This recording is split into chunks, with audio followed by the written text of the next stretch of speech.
จานนั้นๆผู้มีคำถามการใช้ภาษาไทยสอบถามได้ที่ www.orst.go.th รู้ไหมว่าโรคพิษสุนัขบ้าติดต่อสู่คนได้และหากแสดงอาการแล้วไม่มีโอกาสรอดถูกสุนัขหรือแมวกัดข่วนหรือแม้แต่เลียบาดแผลอย่ารอช้ารีบล้างแผลด้วยน้ำและสบู่ให้สะอาดแล้วไปพบแพทย์ทันทีเพื่อรับวัคซีนป้องกันจำไว้วัคซีนช่วยชีวิตได้โรคพิษสุนัขบ้าป้องกันได้ถ้ารู้ทันและไม่ประมาทอย่าชะล่าใจถูกกัดถูกข่วนถูกเลียบาดแผลรีบฉีดวัคซีนทันทีวันนี้ธรรมะเพื่อชีวิตเสนอเรื่องสมาธิโดยหลวงพ่อปราโมทย์สมาธิมันมีตั้งหลายแบบถ้าไม่ได้ศึกษาเรื่องจิตเรื่องใจให้ดีเราจะไม่รู้จักคำว่าสมาธิจริงงั้นบทเรียนของพระพุทธเจ้านะที่จะทำให้เรามีสมาธิที่ถูกต้องถึงชื่อว่าจิตสิกขาต้องเรียนเรื่องจิตถ้าไม่เรียนเรื่องจิตเราจะไม่ได้สมาธิที่ถูกต้องเลยอย่างศีลสิกขาและวิธีรักษาศีลตั้งใจไว้ก่อนเนี่ยต่อมาก็พัฒนาศีลขึ้นมาเป็นอินทรียสังวรศีลตาหูจมูกลิ้นกายใจกระทบอารมณ์กิเลสอะไรเกิดที่จิตใจมีสติรู้ทันแค่นี้แหละศีลมันก็มาละไม่ได้ห้ามตาหูจมูกลิ้นกายใจกระทบนะกระทบได้แต่กระทบแล้วถ้ากิเลสเกิดที่จิตใจมีสติรู้ทันเท่านี้แหละศีลก็เกิดละนี่ถ้าจะให้มีสมาธิก็อาศัยสติอีกสมาธิที่จิตเป็นสงบอยู่ในอารมณ์เดียวอันนี้แหละเป็นสมาธิที่ใครๆก็ทำคนศาสนาอื่นก็ทำและนักปฏิบัติเกือบทั้งหมดเลยทำส่วนใหญ่ก็คือทำสมาธิชนิดที่น้อมจิตไปเพ่งอยู่ในอารมณ์เดียวนั่นแหละเกาะติดการทำงานของรัฐบาลในรอบสัปดาห์แจงทุกประเด็นชัดทุกนโยบายตอบทุกข้อสงสัยของประชาชนกับโฆษกประจำสำนักนายกรัฐมนตรีจิรายุห่วงทรัพย์ในรายการเสียงจากใจไทยคู่ฟ้าทุกวันเสาร์หลังเคารพธงชาติเวลา 8:00 นถึง 8:30 นทางสถานีวิทยุกระจายเสียงแห่งประเทศไทยพร้อมเครือข่ายกรมประชาสัมพันธ์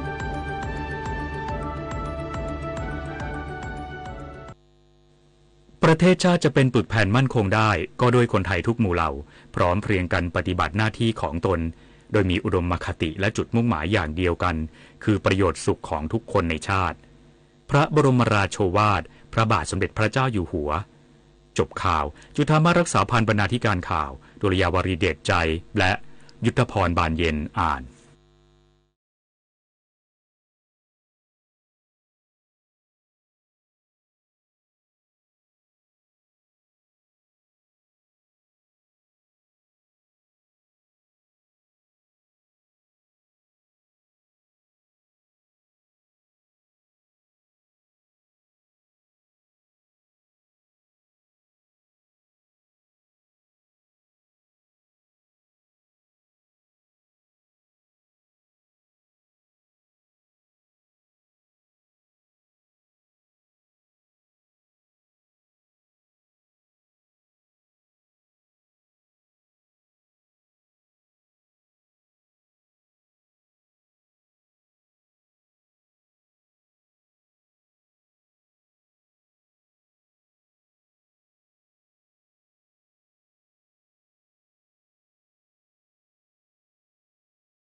วิทยุแห่งประเทศไทยให้ความรู้คู่ความสุขสถานีวิทยุกระจายเสียงแห่งประเทศไทยจังหวัดเชียงใหม่ AM 1476 กิโลเฮิรตซ์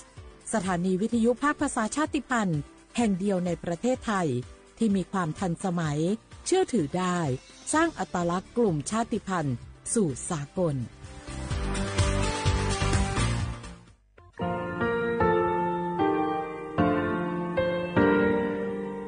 งาคือมีติปิเพกาเวชแลงาคือติกาติฉือแลติเลเพกาเวมาเฮยาค่างาคือชอยาออโตโคโลกาติเชเวอคืออคาติภาคาชุโยอาชุโยวิโยกาคาเดติเลอติแกกาพุติลาวิทปาตองาคือชอยาอาสติกาวิโย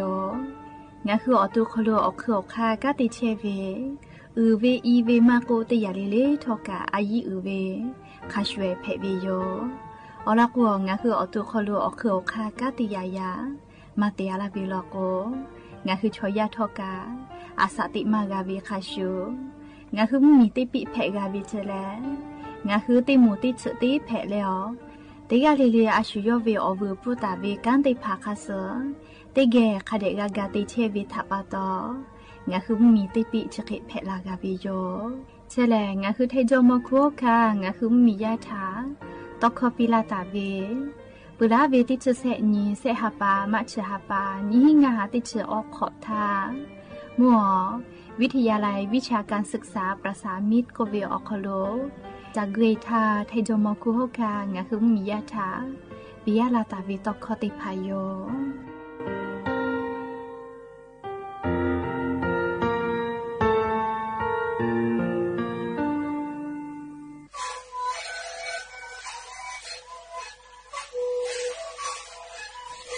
คือหนูคือยาแก้เชื้อวีออกข้อเชื้อและหูข้อต่อตัวออกทีจังหวะที่ไหนเอ็มนาบาเต็งที่โอหาสิบหกกิโลเมตรเล่นเล่นหลอกเอาพ่อออยาแก้เชื้อได้มาเลยตัวและได้ชิ้นมาเลยเล่นเกิดไปออยาที่มาดิเคยแต่แล้วก็มาดิชาพยานเล่นเล่นและหูข้อก็เชื้อวีและนาและหูข้อก็เชื้อสมานในข้อโบเมดิโซ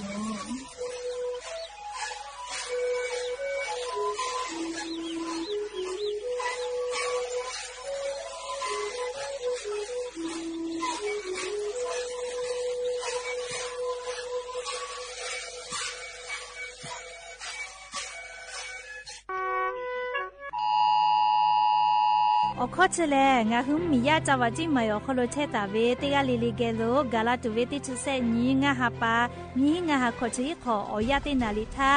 งาคือจาวาจิมายอคโลเชตาเวมียาโทรศัพท์มือถือออกคโลข้อความติผ่าลุลาและโทรศัพท์ติผ่ากูไกตุโยเจ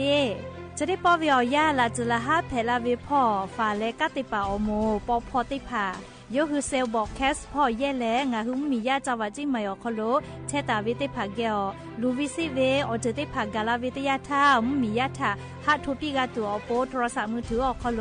ข้อความติผ่าลีบุฟลาและออกข้อติผ่าบูเวทาล่อนไกตุโยเจ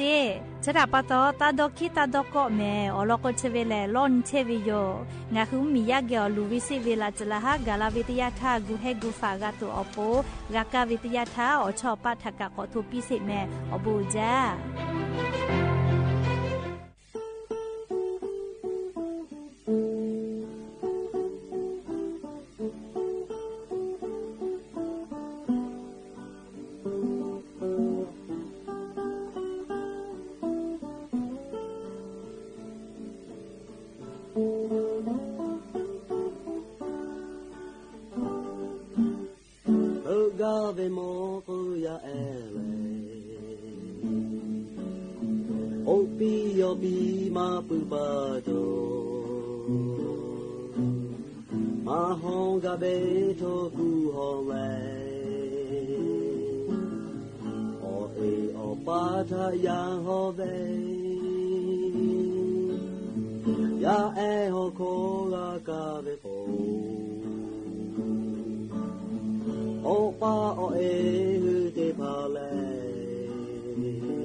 แท้มี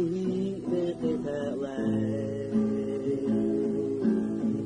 โอหาแต่โบยาเดียเจยาเอฮโคกาตาเบโกโอปาโอเอเตพาเลมาโจชจาชีจางาเล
อบูดาจาวิโย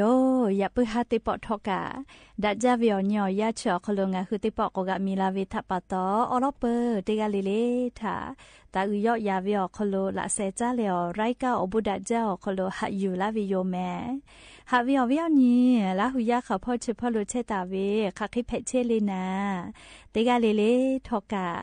จาเมดอเมซุเมกาเมฮาเลดอซาเชลลาจุดิจเวียากาลีนี่คือไทมิงโกคโลแลมุยขอยาเพวิทัปปะตอ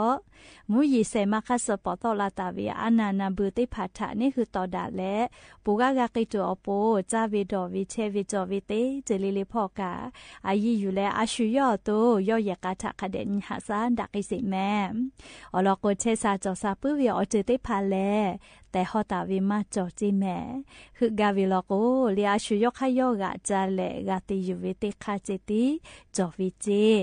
ยก็ยันนิกาเลียชุดิซอคโลซปึงานีก็กาลแม่อะโลญอหันาเลียยาปุกไวิกาไวจาแม่ยันนี่แลขอหาปาจูหาปาคโลเลียยันนี่ชสนี่ยันยอทอลันเพวิโย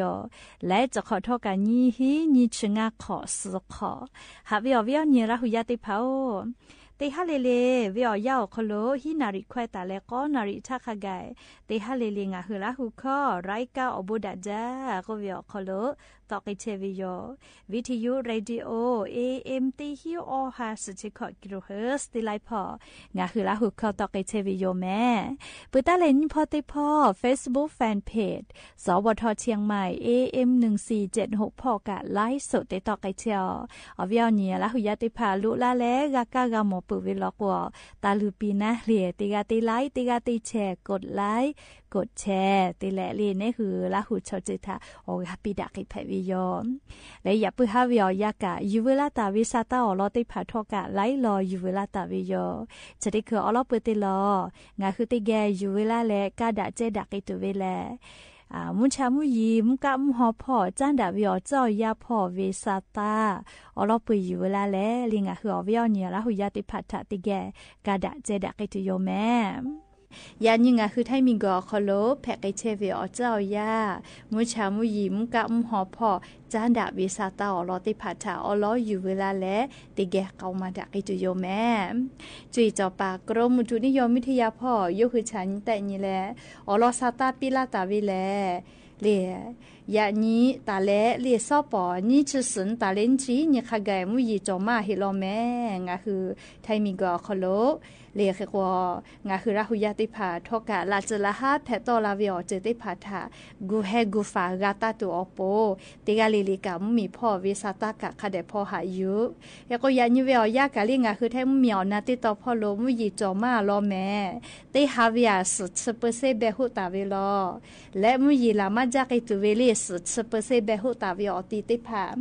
จังหวัดแม่ฮอซอจีใหม่จีให้พะเยาน่านพิจิตรพิษณุโลกเพชรบูรณ์ตากและลีจังหวัดกำแพงเพชรติต่อพ่อมุยีสุดสเปเซแตะกาตาวิเจยานิเวอยาคโลอติชได้เผาคโลกามุยีลามากตุโยจีแม่เปื้อเลกาลีภาคอีสานพ่อขอสเปเซไทยมีกอก็จะติต่อสุดสเปเซมุยีต่อพ่อขอสเปเซไทยมีกอฮอติต่อพ่อมุยีอาเจยอยาลาลอเซสเปเซอคโลลอแม่กูทิพ่อกะขอสเปเซเจยากว่านิเวตยาทาลีจะได้สอคโลกาลีมุยีจอมาเวติสเพวิโยยาค่าสอติสเวียยามุยีอาเจก็ยอกไอตุโยเจลีมุชามุยีเชกาลีลาจาลาโกลีงาคือชอยาอาสติกอคโลฮึลาวิแมอวิอเนียละหุยาติเผาหนูจีให้พ่ออำเภอพญาเมงรายเวียงชัยอำเภอเวียงชัยติต่อพ่อกาลีปุลาวิตินฮาวิอยามุยิลาจาวิเจโกมาจีให้พ่อใครติแลให้ผู้ขอวิกะเลียรู้ยะลาวิเจให้ผู้ขอวิการู้ยะลาเลออำเภอพญาเมงรายอำเภอเวียงชัยพ่อเยคโลลิมมียาเชกยาคโลอิกะถูวิเจแมลิกะถูวิเจยาสนาก็นาริเวอยาคโลลิกะกะทิลุลาวิเจเตยามุยิลาวิกะมาปื้อเจแมลิให้ผู้ขออีกาเนี่ยแน่รู้ชื่อเวลาเลคะขอรู้หลุลาเลเยมาโกเลกาติภากาอีกะขอตุกาวิจิแม่เลียมติคือเงาฮะมาลาเลชดิคือโอฮามามากะฮิเลนะเลคือว่ามุยกาลาลาโกลาจาวิแมลีจะขอป้าคือว่าอีกะให้ผู้ขอเวลุยะลาเลอีกะถูเวติภาทะเลงาคือกาฟาวิโยเลให้ผู้ขอวิกะชกอจาแมลีกาลาลาโกเฮกวามติคืองาคือกอลาเลอลีลูวิซิเวคะเคมากะพวกไกปืเวติภานะเลกอกอลาเลนาตุโยเฮกงาคือวิอเนราหุยาลอลุลาตาเวลิลิคอสาลาศิลปะค่ะเวลิคอจะพอละโกลาวิโยคาติปุเลก็ปิแลเลตีมีจติยาเกาก็เวติฟัวจะพอละฮะแต่ก็แลลิงาคือวิอเนราหุยาจิไม่วิติต่อพ่อกากาจาเชเวจิแมลีเคกงาลิคอชติปุทะพอตาทาลีวิดีโออยู่ตะและอีกะถูและลีลูวิซิเวจีให้พ่อเรียอำเภอพญาเมนรายพ่อกับฟูกับเพเชเว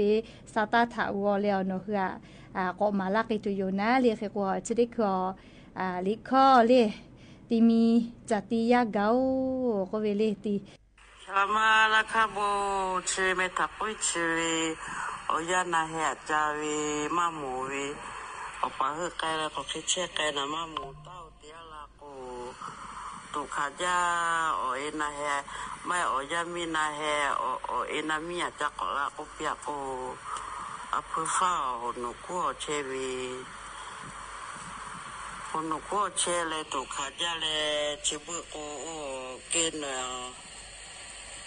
จะฟ้าเชกัวก็เชวีเวเกนจะฟ้าชาลาเชกัวเชวีชิบุโอเกนตุขาจาชอจะจับมาจอมาจาเยกาตามาจอโอยามีอปะไกมาหมูเต้าติบาลากุนสขอเผาโกโอเอนามีจะขอลาก็เปียอปะมือเนื้อโกชิวอีจะขอเผาเวไม่ทับไว้จีจะขอเผาเว ยโตชาลาเลงันนะปชาลาวีชามาโอชามานะครับบูดอฮือจ้าก็วิลิคอติปติแกนาเซ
ขอจ้าแลเลเชซาเจ้าซาพ่อจ้าดาเวอลอติพาทางคือติแกขอนาสิแม่อวิอญญาระหุยาติพาโอชิบุญญาวิอยาชมอชอเกติพาอาสะกาลาวิทยาทาเลจ้าถะจ้ามาเป็นดะไกปุเวอานาโร NCD อโมติพานี่คือชมอชอเกติพาเกโลแพมาวิโลจิแม่มาเวเลชมอติพาแลติพาพาโลกจ้าตุติพาคาเดมาจิกาอามามากะจ้าปุยเวเลเคโกออกากามาจอเวทาปะโตเลชมอชอเกติพาชุดิคือเวอยาเลเลอานามาเป็นดะไกปุเวอโมติพาเพเวกาถิมาลาวิโยชมอชอเกติพาเกอชุดิคือเพมาจาเวอานามาเป็นดะไกปุเวจาวิโดวิเทวิจอวิอาสติคาทะจ้าดะเลเพลาเวอลอติอานาเลงะคือชมอติพาเพมันจาวินาบะเตอสมเวอานาจิแมเลเพื่อเลนาบะนี่เราก็จะได้คือเลบาวะอานาเจอสจ้าอคโลอชอจอเวอานานะ อวิญญาณหุยติเผาบาวว่าอนาชกะก็ตูจ้าแม่งาคือจ้าวิดอวิอคโลคาเดมาจิกาวิทยาทาลิงาคืออตูลูวิสิวิอเจติผาทะกับฟุกเอลาวิโยเฮโกติผาพาโลโกเลจ้าโกจ้ามาวินะช่วยจ้าลิอชูจอวิอาจ้าหมอก็แม่เวตาเปียวอาลูทากะอยู่จ้าเรียกโกจ้ามาช่วยเวจ้ามาอาเลแม่จ้ามาแต่ก็เลยมือเลี้ยงหัวตุคโลเลยอันน่ะที่จะเปิดที่จะเพตอลาเวอสมุเวอันน่ะก็ตูวิธีอันน่ะโยหาซาเลกะมาในปื้อแม่เลยเคยเตเลเลยบ่าวว่าอันน่ะอสเจ้าคโลอชอตาวิกะคาชุโยเฮก็งะคือเตกะลิเลกะยะญีอาสากะลาวิทยาทาจ้าวิดอวิพ่อกะสอจ้าปื้อวิโยนี่คือหมอก็แม่เวจือเวดอจอเวเจติกะอยู่มาเพลอเลยอลอก็งะคือดอจอเวจือเวอเจติภาคสติกะอยู่วิทยาทาก็ตูจาเวลีอานาบาว่าอานามาก็อสมเวอานาชริภางาคือชมชอแก่เกี่ยวกาที่เพมาวิเจจะได้คือเพมาจาเวนาบัตเตอสมเวอานาลีติฮาเวียปุเสสอเวลก็อชุขปุเสเคเลงาคือไทมิงก็เขาเลยชมชอแก่ติภาเพมาเชวิลอจิแม่เบื่อเลยนาบัดนี้บาว่าอานาแล้วก็ติฮาเวียนชติปุเสจิแม่เบื่อแล้วอุนอเนี่ยพอจันดาเวอานานาลีนี่ปุเสภะคิจอเชวิลอจีလေချူဝေမောလာဝေလဲဩဂါမကျော်ဝေလေချခေတရလာကိုလေလေအတူခလိုအနာချတဲ့ဖာတေးချပတိချဖက်တော်လာဝီချေအနာချတဲ့ဖာလေဖာဂါဝေယောလေဖာဝေခခခေဂတိဖာလေကိုเต้งาคือจ้าวิดอวิทากาฝึแปจ้ากาจิกาวิโยเลจ้าหลอกคือลอยจ้าชมคก็เวจ้าผู้จ้าลือหลอกก็วิบ้าก็เวเลยเฮก็ชอบจ้าวิอชูจอมาเวอะเลเมอะเลค่ะนาปอพ่อยคือเวชริภากางาคือกาจ้ายอกวิโยเลออติภาจ้ากาเลเข้ากล้องก็เวนะเลจ้าน้อชอจอมาวิจิแม่ตีกาหลอกก็จะสิอจ้าเจเลตีนี่เวอคโลเลงาคืออจ้าเวอลูกกูนะอลูกกูลืมมาจ้าจอเจขอโนติภากาชมาช่วยเวลโกตาจ้าจิเมลิชมาชกาชอจ้าเวลโกชมาตาจ้าเจสาเลเลกาชดิจอทุเรียนเลทุเรียนแม่วิอยาเพวิโยลีอารมณ์งากุดจอจ้ายาคติภาโลกมาดจอลีอปิญูเวียขามากาจีเอโกงาคือทุเรียนชกาจ้ามาจากุมาดาลอแม่อชอคือว่ามือจงมาจาวิจกุมาเรียกคติเลฮอเวอซาจอวิจิทุเรียอคลูกาเฮโกฮอจาลืจังาคือฮอจาลืจาทาลิทุเรียจาวิลโกกาอตุโคกาทิฮอวิจิแม่อุกูมืออุกุนาลาวิโยโอกูกะมือลาวิโยลิมาโนมาเทติเลมุยลาวินาลิฮอจาวิอยาคโลลิทุเรียจามาวิชกะเฮโกลิงาคืออสมุเวอานาเพเลลิบาวาอานาเพวิชอติพาเลจัตุคาเดกาจิกาเลคาเดกานิสอจาปุวิโยหรือเลกามอสาลาวูปิลาวินะชติพาทออยาจอจอลิงาคือคาเดกาดอวิโยแต่ก็แลอวิญญาราหุยาติพาทาชุดิคือวิอยาชมอชอเกติพาเกอเพมาจาวิอานาแลเลีนาบัติอสมเวอานานาบัญญบาวาอานาเจเรียกก็งาคือชมติภาจาวิดอวิพอคาเดจิกาปื้อแลเลียตูเชซาจอซากาตูอโปนาเลีติกาลิเลทาอลอชติภาอยู่เวลาแลเลียจะเคเกามาลาวิโยแม่งาคือ10 บาททองเยเชเวชติภาโนคือนัชเยอติติภาจุปากาวิโลโกงาคือกาเยโจเวกาสาติพายโยงาคือสิทธิและประกันสุขภาพแห่งชาติไม่กา10 บาททองสิเซชบาเยเชเวชอติพาติขอวิอคโลงาคืออปอนัชเยติพาจุปากาวิโยงาค่างาคือกาติกาวิโยออกคาติพาแลไงจ้าแอปพลิเคชันสปสชไลน์สปสชไม่เลกาโนฮืออตุโนฮือสถานีอนามัยมะโกศูนย์สุขภาพชุมชนเมืองไม่กาอาจุยารัฐบาลวินาชเยโนคือ10 บาททอเยเชวิอติอคโลเกและจาปากาเพวิโยและออเลมุติคาแลโนคือสายด่วนสปสชก็เวเตแซศูนย์ชีวิตถาโทเกและโนคือนาชเยอติติภาจปาเพวิโยและงาคือกาเยโจเวละไทยกาสาติภาแลบัตรประจำตัวประชาชนไม่กาอาจุยาราชกาโตลาตาเวหมายเลขบัตรประจำตัวประชาชนติจุเซแม่โจเวบัตติภากาเพวิโยย้ายบามาโจหิวิชอติภาโลโกใบเกอตาติเลเยเพวิไม่เก่าปอยเวบัประชาชนเกียวเยนาบะทอรอติชอเกียวเยเพวิโยและงาฮือลุเยตาเวนัชเยติภานี่คือเวบัประชาชนข้าสอมากาตาเวติภาโลโกโนฮือเชตาเวอติอคโลเยเสภาเว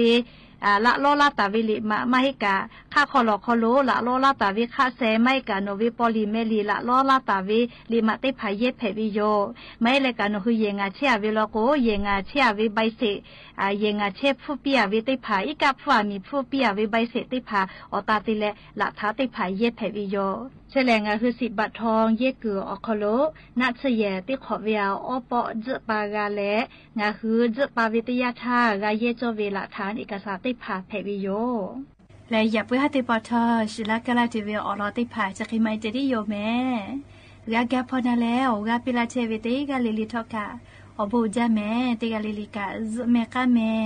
เชซาจอซาเลฮาเลโดซาปีอบูจา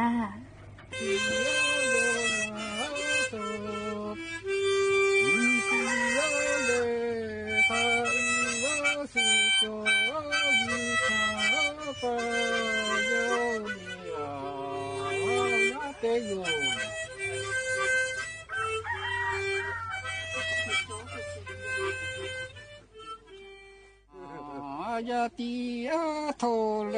อาลานิอาดาติอาเฮโลอาโยมาเนโทเนโคกามาโตโยเนงาโกโสภาติภาตุขาโทโคซึอาโคมาโกเคโยโยอาโกโสเตติเตโกขาโทโคซึอาโค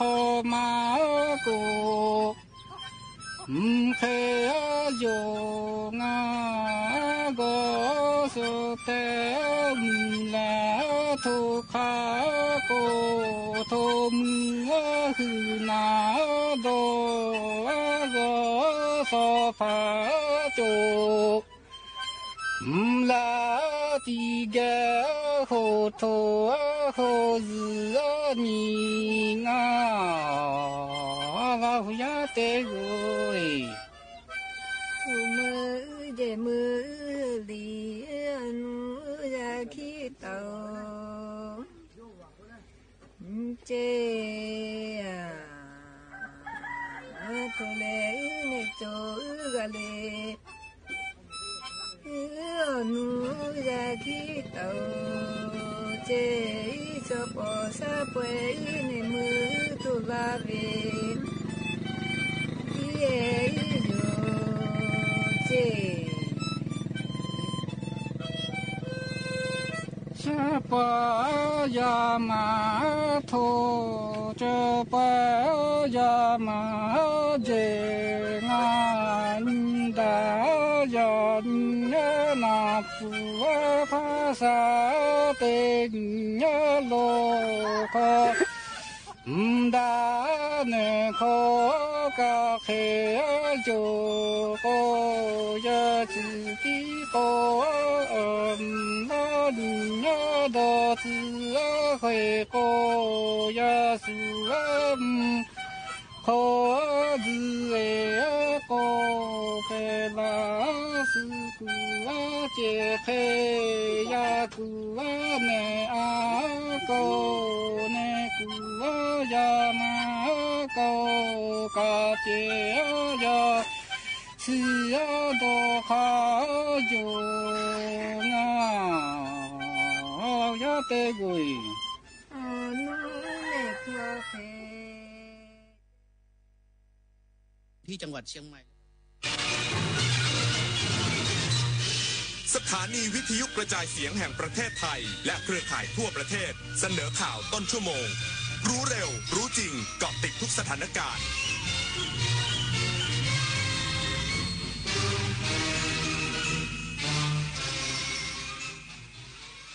รับฟังข่าวต้นชั่วโมง 21 นาฬิกากับยุทธพรบานเย็นครับนายกรัฐมนตรีหารือผู้นำฝรั่งเศสทางโทรศัพท์กระชับความสัมพันธ์สู่หุ้นส่วนเชิงยุทธศาสตร์อีกสักครู่กลับมาติดตามรายละเอียดครับ รู้ไหมว่าโรคพิษสุนัขบ้าติดต่อสู่คนได้และหากแสดงอาการแล้วไม่มีโอกาสรอดถูกสุนัขหรือแมวกัดข่วนหรือแม้แต่เลียบาดแผลอย่ารอช้ารีบ ล้างแผลด้วยน้ำและสบู่ให้สะอาดแล้วไปพบแพทย์ทันทีเพื่อรับวัคซีนป้องกันจำไว้วัคซีนช่วยชีวิตได้โรคพิษสุนัขบ้าป้องกันได้ถ้ารู้ทันและไม่ประมาทอย่าชะล่าใจถูกกัดถูกข่วนถูกเลียบาดแผลรีบฉีดวัคซีนทันทีคนรักสุขภาพต้องไม่พลาดงานมหกรรมสมุนไพรแห่งชาติครั้งที่ 22 กับสวนสมุนไพรแห่งการเรียนรู้คลินิกให้คำปรึกษานวดไทย7กลุ่มอาการชิมอาหารสมุนไพรจากเชฟชื่อดังช็อปของดีราคาประหยัดจากทั่วประเทศแจกต้นสมุนไพรฟรีพร้อมกิจกรรมเวิร์กช็อปและผลงานวิชาการนวัตกรรมสมุนไพรไทยระดับโลก 2-6 กรกฎาคมนี้ณหอ 11-12 Impact เมืองทองธานี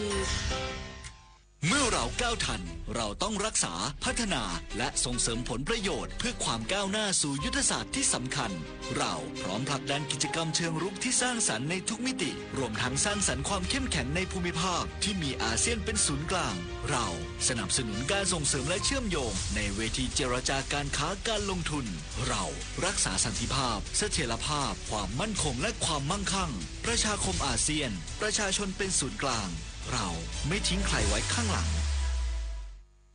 มหานครแห่งอาหารและบริการหาล้านสู่ตลาดโลกซอฟต์พาวเวอร์ด้านอาหารปลากุเลาเค็มตากใบนราธิวาสไก่เบตงยะลาปูทะเลปัตตานีโคพันธุ์พื้นเมืองและแพะวัตถุดิบชั้นเยี่ยมของท้องถิ่นได้รับมาตรฐานอาหารสากลและอาหารหาล้านผลักดันให้เป็นพื้นที่มั่นคงทางอาหารสร้างเศรษฐกิจชุมชนเพื่อยกระดับคุณภาพชีวิตภายใต้ระเบียงเศรษฐกิจหาล้านจังหวัดชายแดนภาคใต้นายกรัฐมนตรีหารือผู้นำฝรั่งเศสทางโทรศัพท์กระชับความสัมพันธ์สู่หุ้นส่วนเชิงยุทธศาสตร์พร้อมเน้นย้ำความร่วมมือแก้ปัญหาชายแดนไทยกัมพูชานางสาวแพทองธารชินวัตรนายกรัฐมนตรีหารือทางโทรศัพท์กับนายเอ็มมานูเอลมาครงประธานาธิบดีสาธารณรัฐฝรั่งเศสยืนยันที่จะยกระดับความสัมพันธ์ไทยฝรั่งเศสสู่ความเป็นหุ้นส่วนเชิงยุทธศาสตร์โดยเร็วพร้อมแสดงความยินดีหากประธานาธิบดีฝรั่งเศสจะเดินทางมาเยือนไทยอย่างเป็นทางการในห่วงเข้าร่วมการประชุมสุดยอดองค์กรระหว่างประเทศของกลุ่มประเทศที่ใช้ภาษาฝรั่งเศสหรือ OIF ที่กัมพูชาในปีหน้าซึ่งประธานาธิบดีฝรั่งเศสได้เชิญนายกรัฐมนตรีเยือนฝรั่งเศสอย่างเป็นทางการรวมถึงเชิญเข้าร่วมประชุมปารีสพีซฟอรัมที่ฝรั่งเศสเช่นกันทั้งสองฝ่ายเชื่อมั่นในความร่วมมือระหว่างกันที่วางอยู่บนกฎระเบียบระหว่างประเทศในมิติอาเซียนรัฐบาลกำลังดำเนินมาตรการเชิงรุกในการแก้ปัญหาอาชญากรรมข้ามชาติโดยเฉพาะปัญหาแก๊งคอลเซ็นเตอร์และอาชญากรรมไซเบอร์ยืนยันความพร้อมในการร่วมมืออย่างใกล้ชิดกับประเทศเพื่อนบ้านและหุ้นส่วนระหว่างประเทศอื่นๆรวมถึงฝรั่งเศสด้วยสำหรับประเด็นสถานการณ์ชายแดนไทยกัมพูชาเน้นย้ำว่าประเทศไทยยึดมั่นในหลักการแก้ไขปัญหาอย่างสันติด้วยความสุจริตใจบนพื้นฐานของความเป็นมิตรที่ดีระหว่างประเทศเพื่อนบ้านความเป็นน้ำหนึ่งใจเดียวกันในอาเซียนและหลักกฎหมายระหว่างประเทศโดยเห็นว่าการเจรจาในกรอบทวิภาคีคือแนวทางที่มีประสิทธิภาพที่สุดในการหาทางออกที่สร้างสรรค์และเป็นประโยชน์ร่วมกันย้ำว่าประเทศไทยยังคงสนับสนุนให้คณะกรรมการเขตแดนร่วมไทยกัมพูชาหรือ JBC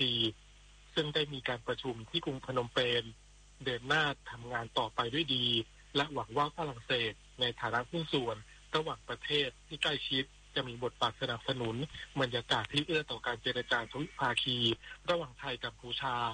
ให้กลับมาดำเนินต่อไปด้วยดีซึ่งประธานาธิบดีฝรั่งเศสรับทราบเจตนารมณ์ของไทย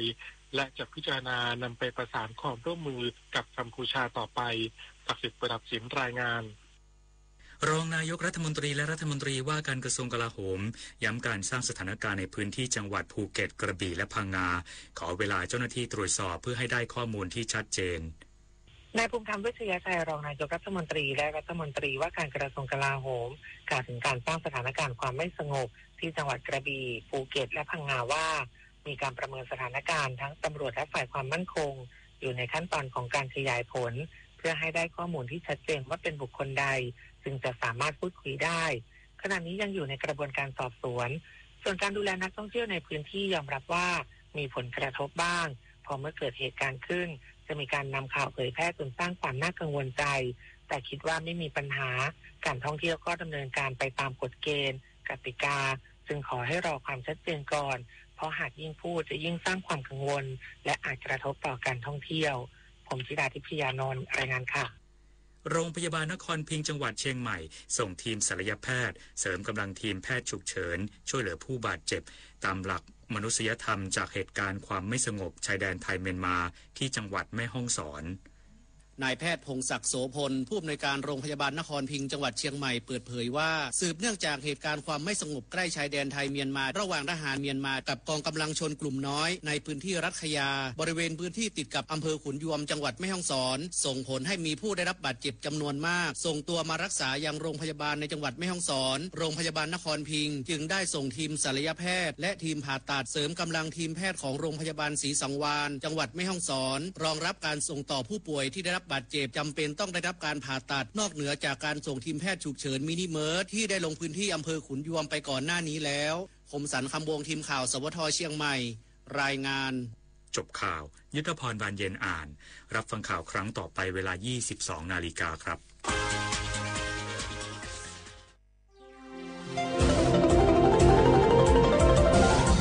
วิทยุแห่งประเทศไทยให้ความรู้คู่ความสุข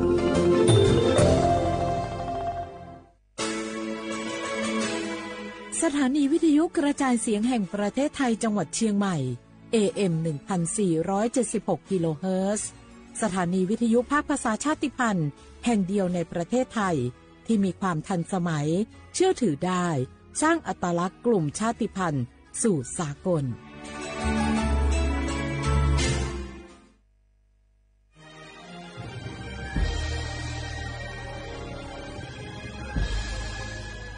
เกิดเป็นคนไทยเติบโตบนผืนแผ่นดินไทยจงภูมิใจในความเป็นไทยชาติไทยเรานั้นนับเป็นชาติที่มีความเป็นมาเก่าแก่ยาวนานเรามีภาษาวัฒนธรรมและมีสิ่งต่างๆที่เป็นเอกลักษณ์ให้เราได้ภาคภูมิใจในความเป็นคนไทยเราควรเห็นคุณค่าและมีความรักชาติหวงแหนแผ่นดินอันเป็นมรดกของบรรพชนร่วมภาคภูมิใจในความเป็นไทย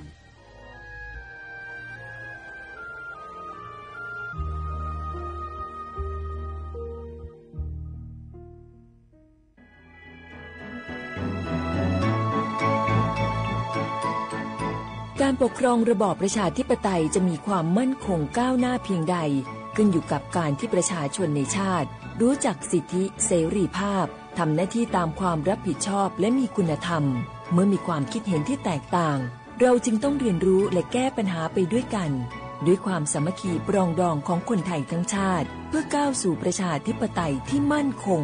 รู้สิทธิรู้หน้าที่ตามวิถีประชาธิปไตย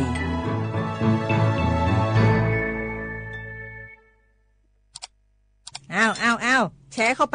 ปมาอ่านเลยก็แก้วกับผมก็ดูอยู่นี่นะเจ้นี่มันก็เป็นโลโก้ของหน่วยงานราชการนะนี่เข้าไปตรวจสอบเป็นยังว่ามาจากหน่วยงานรัฐแต่ก็ระวังก็เป็นเหยื่อเข้าปลอมเนอะเอาจะนั่นเลยก็นี่ใจถ้าบัตรตรวจสอบให้ชัดเจนนะแต่ที่จะได้ประโยชน์กลับส่งผลกระทบสมัยนี่มันหลอกกันง่ายนะหลอกเรื่องการทับซิทธิ์นั่นนี่โน่นเพื่อให้เขาไปกรอกข้อมูลส่วนบุคคลแล้วก็เอาข้อมูลเหล่านั้นเนี่ยไปทำธุรกรรมต่างๆหรือแม้แต่หลอกให้คลิกลิงก์สารพัดที่มันจะทำนี่นะถ้าอันเขาจะเนี่ยจะได้ดีนี่เจนี่อย่างแรกเนี่ยต้องตรวจสอบข้อมูลให้ชัดเจนจากหน่วยงานรัฐเนี่ยก่อนข้อ2ต้องมันติดตามข่าวสารเพื่อหูเต่าตันและข้อ3ต้องมีสติบริเจืออย่างง่ายๆนะเพราะว่าพวกมิจฉาชีพมันจะใจความเจือความศรัทธาความโลภและก็ความกลัวมาหลอกคนทำให้หลายคนตกเป็นเหยื่อเฮาก็ต้องเป็นส่วนหนึ่งในการตกเป็นเหยื่อหรือแชร์ข้อความอันเป็นเท็จบางอันเนี่ยเฮาก็จะมีความผิดใดอยู่ดิมว่าดีหาเรื่องติดคุกแล้วแก้วนี่นะขอโทษครับเจรู้เท่าทันป้องกันการตกเป็นเหยื่อจากแก๊งหลอกลวงปรารถนาดีจากสำนักงานประชาสัมพันธ์ที่3กรมประชาสัมพันธ์ค่ะฮัลโหลสวัสดีครับพี่น้องอายุนี้เดือขยาวโฆษณาไกกะกอสถานีวิทยุกระจายเสียงแห่งประเทศไทยจังหวัดเชียงใหม่พอปานเนอบีเคฮอมอนาแอออนหลีญาเมเจสถานีวิทยุกระจายเสียงแห่งประเทศไทยเฮอนาอย่าซิงก้อนบีดูอย่าล้อนแต่ช่องหางละหาเช่กับปอจาการเนอดูพออีสอนนี่กามาเล่าเนกามองขากากาอีกุญญาอายุเนียวพ ฆษณาบีแกหมอญาแลนึงมาอ้อนนานากาไงเหลียวแน่ไงชอนยังง่ายีเนียวนากาสังโบนาขอนี่จำยองงาซุงมีสีโกจำยอโกแย่และงาเดใจที่โบนาขอนี่จำยอเวนี่มีโกแย่งาสีเวและงายีเนียวมาเซเกญานี่รู้กันไหมสิทธิบัตรทองหรือบัตร30 บาทเป็นสิทธิหลักประกันสุขภาพตามกฎหมายที่ช่วยคุ้มครองคนไทยทุกคนให้เข้าถึงบริการสุขภาพที่จำเป็นโดยไม่ต้องเสียค่าใช้จ่ายเลยนะครอบคลุมทั้งการรักษาพยาบาลการป้องกันโรคการฟื้นฟูสมรรถภาพทางการแพทย์เรียกว่าช่วยให้คนไทยอุ่นใจกันเลยทีเดียวสอบถามเพิ่มเติมสายด่วนสปสช1330ขอชอแม่นู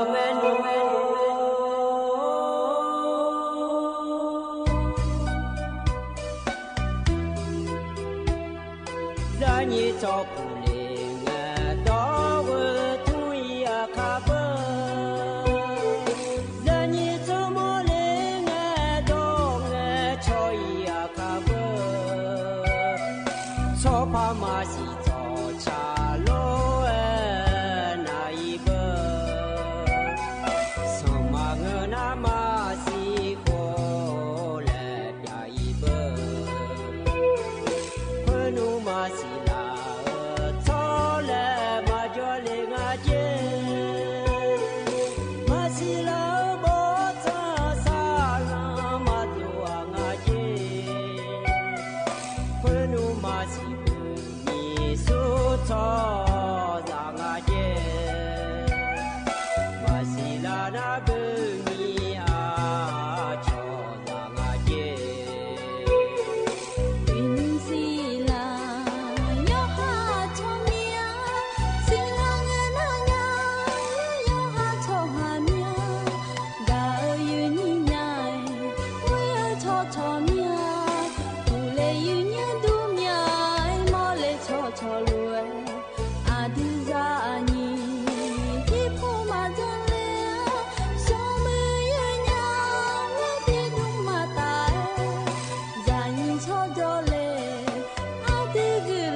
อายุม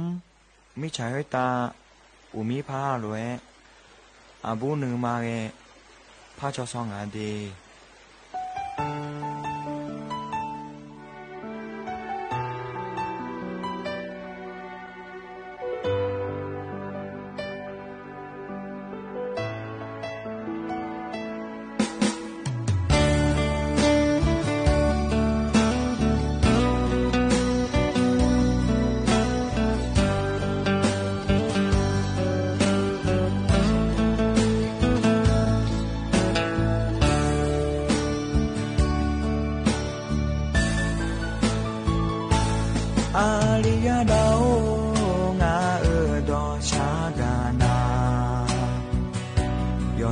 สานุทอ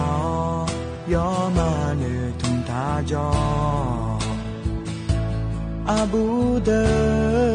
พิวสือมายานามาจงาอาเจกเลอีญุมโตโลเปียลานาเนยากาอาบูอีเนกเลงาเบียเนเจเมนาอาชอโลเอဖြူစင်မှကြမီအာညုံအာဘူသဘဖြူစတဲ့ဂါဂါဂါဂါကန်ကြောင်းအာချေကလေးတွဲပြလာငါနဲ့ရကအာဘူဝါအိုအာယိုရဲ့ညာအာရှောဘောလေးနဲ့ကြောင်းရငါနဲ့ကလွယ်ကညာလို့ငါနဲ့ရကยาบาโอนอ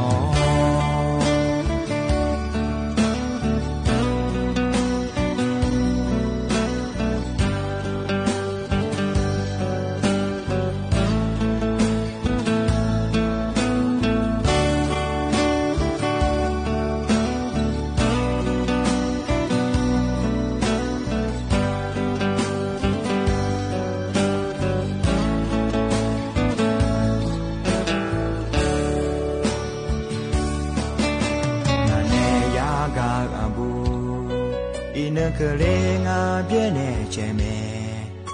ငါအားချောလို့ဝဲဖြူစမကြမီ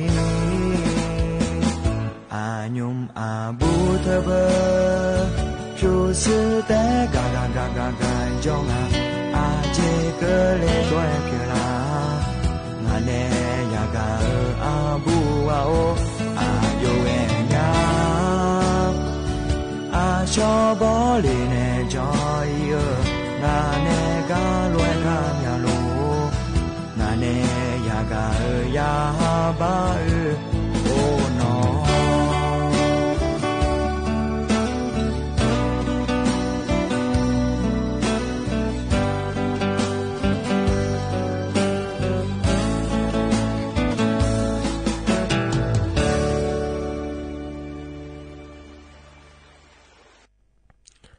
အရင်ကြီးယောဂနာလူ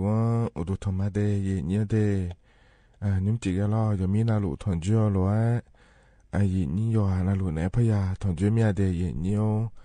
ဦးကျော်ပါလောကမြော့မွန်တူနဲ့ရညလောสถานีวิทยุกระจายเสียงแห่งประเทศไทยจังหวัดเชียงใหม่เฮกันในยินนี้ยานาลุในยาถอนเจอเฮนั้นนาลีอายามนาลีเวลาเนนาลีเชลังกันนี่เดยินเนียวนิมจิรอจนเจองานนังมีวันศุกร์กันเนอะฉลาแม่ยินเนียวที่ไม่ได้รอนิมจินะงานแหนอายุเชื่อเหมือนแหนที่ขอรวยจนมาเดยินเนียวเดยุมเฮก็ยามเย็นนี่แบบยานี่นะยาก็ยานังการนี่ก็ยามเหล่าเนี่ยรอเย็นเนียวนะอายามเราก็ฉลาดเนี่ยนะหาจอดูรอเลยเย็นที่ขอรวยจนมาเดอีนังกันนี่สมบูรณ์ยาเดอรอยาสมบูรณ์จงนะคนเนี่ยอาคารนึงสอเขาเนี่ยสอแผ่นนะอันเนาะฉลาดแม่เย็นเนียวเมื่อเราคุยแม่ยมยากันนะคนเนาะจนเนาะที่กันนะคนเนี่ยรอเย็นเนียวยาพิเศษของมาบิจอยาแต่ยันเนี่ยสมบูรณ์บิจอหลงก็ดูแล้วเราเลยอย่างนี้ด่ามาขอพยาเสียหายไหมกวนจอน้องขอนี้เราเลยอย่างนี้ล้อไอ้ขอนี้เทียน่าล้ออีกคนจอเนี่ยก่อนนั้นอายามฉลาดแม่สมบูรณ์ยาล้อที่ไม่แน่ล้ออาตอมเป็นไงเนาะจนเราเจอที่น้องในงานนั้นเกินนี่นะสมบูรณ์จอดูจอเนี่ยจะก็ล้อยาจอเธอล้อกวนจอนั้นก็แล้วนะอย่าหาเดี๋ยวยิ่งเราคุยจอเนี่ยยาอยู่เมื่อเรายามั่วเจอยู่หายามเมเนเอเนอายามฉลาดเมเดยเยอะเดดามาเราหอยจ้าเจเมโลยุ่มลาเลือเจเมโลยมยาเจเราดามาชอบบ้าเจเมโลแล้วยามเมอายามฉลาดเมที่ไม่เนดามาไงอยู่หายามอายามอจิบิเนเนหอยเนเดยเยอะเดเมเนเอเนเราเดยเยอะเดอย่าชะงอปาเตชิญญามังเงอเราเยอะอยู่หายเดยี่เราคุยถิ่นเราใช้ถิ่นเราจ่อเหอะอันเดียจิ้มอยู่ยาชาวบ้านอยู่ชาวบ้านยาผังแล้วอยู่หายาขวัญยาฉีดยาพายรอเลยอย่างนี้รอเธอเนี่ยนากาแต่มาบินเนื้อนี่ทีวีแต่มาบินเนื้อนี่คอมพิวเตอร์แต่มาบินเนื้อนี่เดียเยอะเดแม่เนี่ยเนรอเยอะอันยิ้มจีที่ขอร้อยจรามาเยอะเราขบยอข้ามาหมื่นยายิ้มจีนะเราให้ขอจีมังงาเราขนมอร่อยจากการอากาศดันแต่มาเดเธอรัฐบาลเป็นอย่างนี้จากการอากาศก็ก็มาอย่างนี้นะการต้องเชื่อก็ก็มาเดเย็นเยอะเดยังไม่ได้เย็นเยอะนะหลัวล้ออย่าย้อนนะหลัวฉันแท้ในนะหาลาหลัวนะหาเนี่ยแม่เย็นเนี่ยมาข้อปานในนะหามาเฟซบุ๊กปานในนะหามาเดเย็นเยอะเย็นนี้เฟซบุ๊กปานในนะหาหลัวนะรอเย็นเยอะกดไลค์กดแชร์เธอย้อนเนี่ยแม่เย็นเนี่ยล้อเธอมีคนเดินเนี่ยอดีตอาคาฮัจเกิดก็ขอเนี่ยยากาเกิดพายเดเย็นเยอะเฮกันเนี่ยน่าเย็นเยอะอันนั้นจะแม้จะการเอกาได้แต่มาเดเย็นเยอะเดอันนี้จีเฮกันเย็นนี่เนี่ยทอนจั่วรออดีตอาคาอันนั้นนะทอนลาเนาะฉลางาเดเย็นเยอะเดบลาสีน้าขอเนี่ยโกสีอาขอน้าเสียที่ขอเดไทยอันนั้นนะอินาวันศุกร์อันนั้นนี่เชสีบลาสีมิถุนายนและขวสีอาขอน้านี่พังยาโกเชยเดียเนียวเฮน่าขอตัวละยินเนี่ยทอนจั่วยิ้มจีอายามละคุยเดียเนียวงานเนี่ยก็แหลมถ่ายเฮอล้อไม่ใช่จะการแต่เนี่ยมีน้าเราต่อชาติยุ่มจะแม่น่าหาดามายินเนียวเฮก็พอในปีน่าหาดาต่อชาเฮก็เฮยุ่มหน้าโหลุมา และชาต่อชาเดที่ขอร้อยนะหาเบียดามายินเนียว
อันนี้เธอก็พ่อในปีหน้าหาดาวต่อชาเธอก็เธอยุ่มนาเย็นเยอะโลลูมาและชาต่อชาเดเย็นเยอะเดยอนาหลวงพ่อเนี่ยปีหน้าหาดาวแกจะน่าหาเบียวดูรอเย็นเยอะเธอก็จะนอนปลาในน่าหาล่าเย็นเยอะนาหลวง ดูธรรมะเดย์เย็นเยอะเดมาข้อปานในนะหาแม่Facebook ข้อปานในนะหาแม่รอเย็นเยอะยิ้มเจียงานแนะอายุเชื่อมือนะที่คอรวยโจดามาเดย์เย็นเยอะเดเหตุการณ์น่ะล้องานไหนก็แหลมเถอเฮยเย็นเยอะจะกายอากาศด้านนั้นในบิสิบิกามาเดย์เย็นเยอะเจลังเงมีนาเย็นยาเดือในธรรมเตียก็ดูนาขอเนี่ยทกาอำเภออารัญญประเทศจังหวัดสระแก้วและคูกากายามอิงาเดเย็นเยอะเดเฮกากามเยอะก็ดูนาขอเนี่ยเธอเนี่ยดาฮาวปานเนี่ยถอนช่วยในกาบีเยอะขอนี่เงอรออยู่นั่นเดี๋ยวทกาจะพอจ่อเดี๋ยวรอ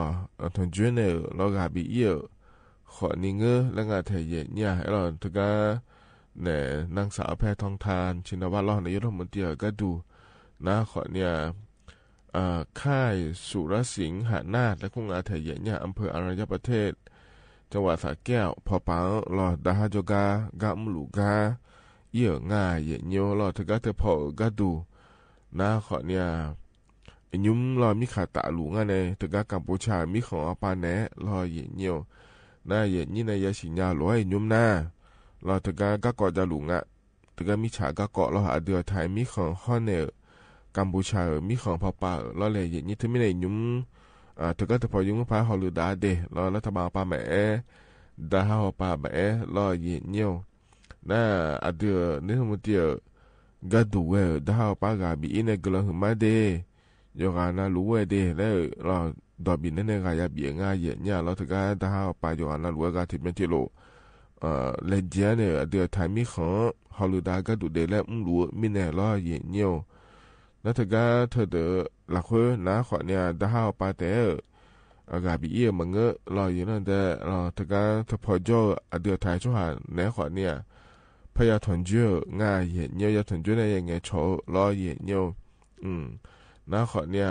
เดือเนี่ยผมตีเนี่ยดอยาบินเนี่ยที่ดอนะขอเนี่ยแล้วทำมาปาเลเจียเนี่ยรอเห็นเยอะเธอและการทำยันตัวเนี่ยหลุมมาเดไอเย็นเนี่ยขอเนี่ยก็จีโดล่าขอเนี่ยล้อเธอชาวบ้านเนี่ยมาเดแล้วธุรกิจง่ายเธอเย็นเนี่ยอินยุ่มนะขอเนี่ยเธอก็เธอพอเราคุยยมอยากกันนะขอเนี่ยล้ออีเจละเจอชอเธอก็บีเจละเจเธอผิดแถวมีเนี่ยล้อเย็นเนี่ยที่มีเนี่ยอินยุ่มยิมีขายยอขาเราคุยนะขอเนี่ยมาบีล่างอ่ะเย็นเนี่ยยมอยากกันล้อมีในที่งานนะขอเนี่ยจิกากาปาสาลมจะขอตัวปาสาโลแล้วขอนี้จ้องเย็นยังมีเขาโลตาเนี่ยจะลังเงียกำหัวรอเธอมีเนี่ยรอเย็นเนี่ยแล้วทำมาปากนี้ชาวบ้านเนี่ยมาเดแล้วงานเธอเย็นเนี่ยรอนะเธอก็เธอตัวรถผิดทางอะไรรอเย็นเนี่ยมันนี่นะขอเนี่ยสมบูรณ์อยากขอจ้าเย็นเนี่ยเธอก็กัมพูชามีของปาเนี่ยเดือไทยมีของรอสมบูรณ์จ้าล่าเธอขอนี้จ้ารอไทยปาลอหน้านัวรอเย็นเนี่ยเธอสมบูรณ์อยากเดือหน้าบิลาอันเนี่ยสมบูรณ์บิจลายามาเดแล้วฮุลุพิเทงอะไรแล้วเกิดแม่เธอเย็นเนี่ยหรอน่ะนาก็นาวเนี่ยเราจะทำมาโดนิสาเดอขอเนี่ยก็ถ่ายมีของนักคุยล่าเนี่ยลาสาละหมอนะบิลายามาเดและแม่เย็นเนียวเธอมีเนี่ยเราเฮนิเจรนานัวบิจายามาเดบิลามาเดและตัวแม่เธอเย็นเนี่ยเราเดเธอมีเนี่ยเราเลยเย็นนี้เจลังเงมินะก็ดูนะขอเนี่ยเดือนนี้มันตีเธอก็ยันเนี่ยดาวปากกับเอี่ยของเงอรอยนั่นเดียวเธอก็จะพอจ่อเดือถึงจุดเนี่ยรอยเย็นเยี่ยวกับเอี่ยขอนี่เงอและงานเดลแล้วเย็นยิ่งยุ่มแล้ว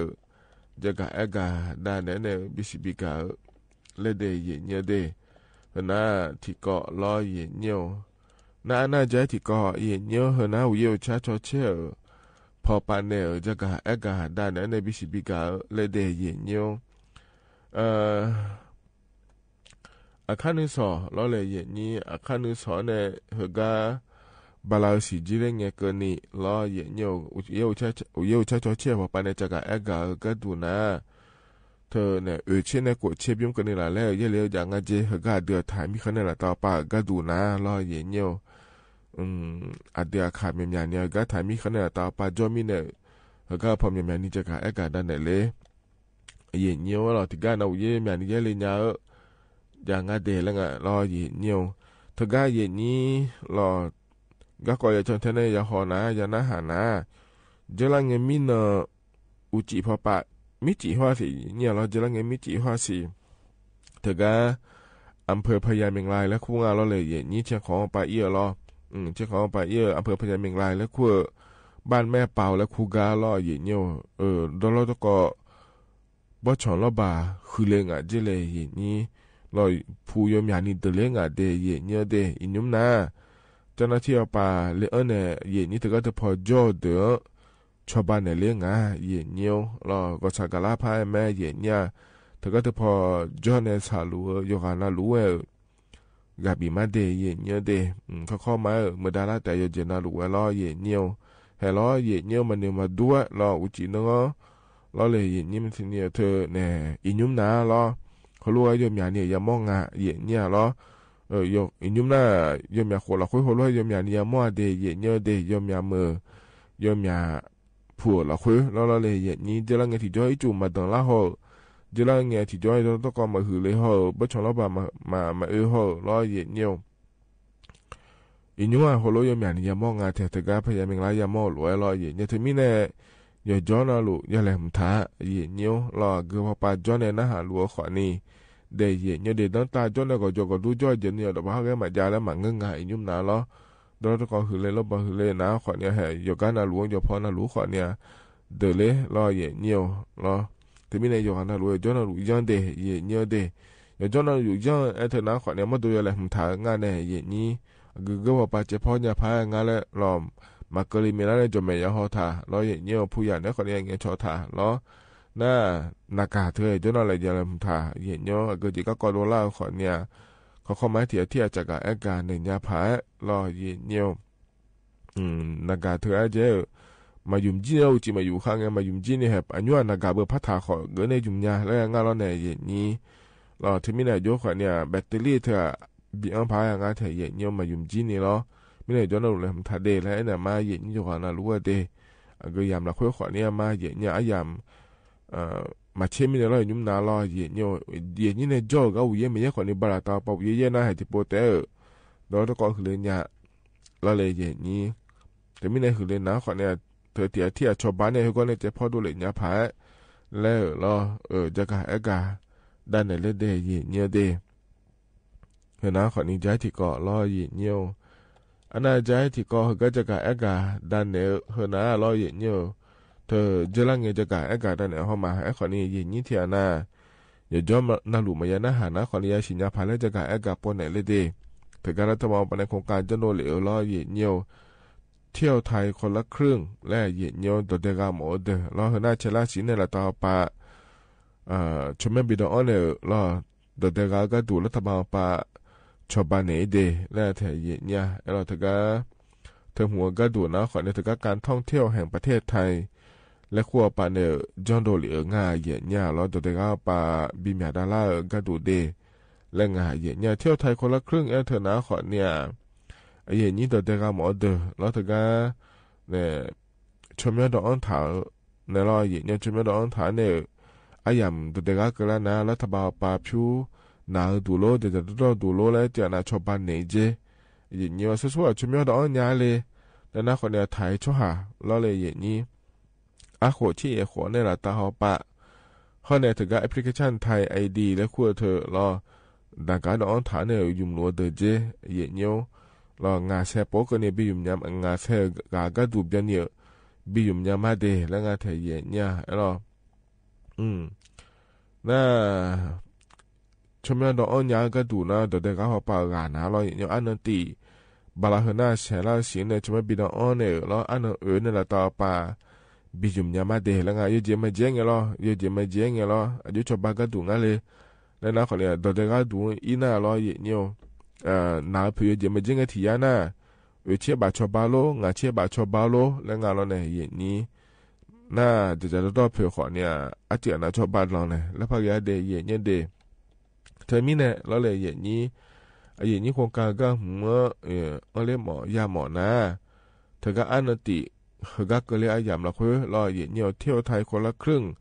และคู่กันเลยเนี่ยชมไม่ดองเลยนะไม่ดีมันก็แล้วคนนี้เธอก็แอปพลิเคชันและคู่งานไทยอย่างนี้เหรอ Amazing Thailand และไทยอย่างนี้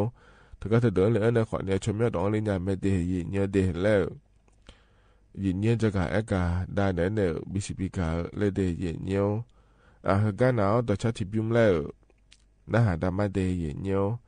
ะกันต่อชาติบิมนะหาดากันนะขนมกัญชาก็ติโปแล้วพระจากะเอกาปนเนี่ยมาเดยินเยอะเดกันพันให้บินนะหาดาต่อชากันให้บิมนะอาคาเรคคอร์ดในชาต่อชาเด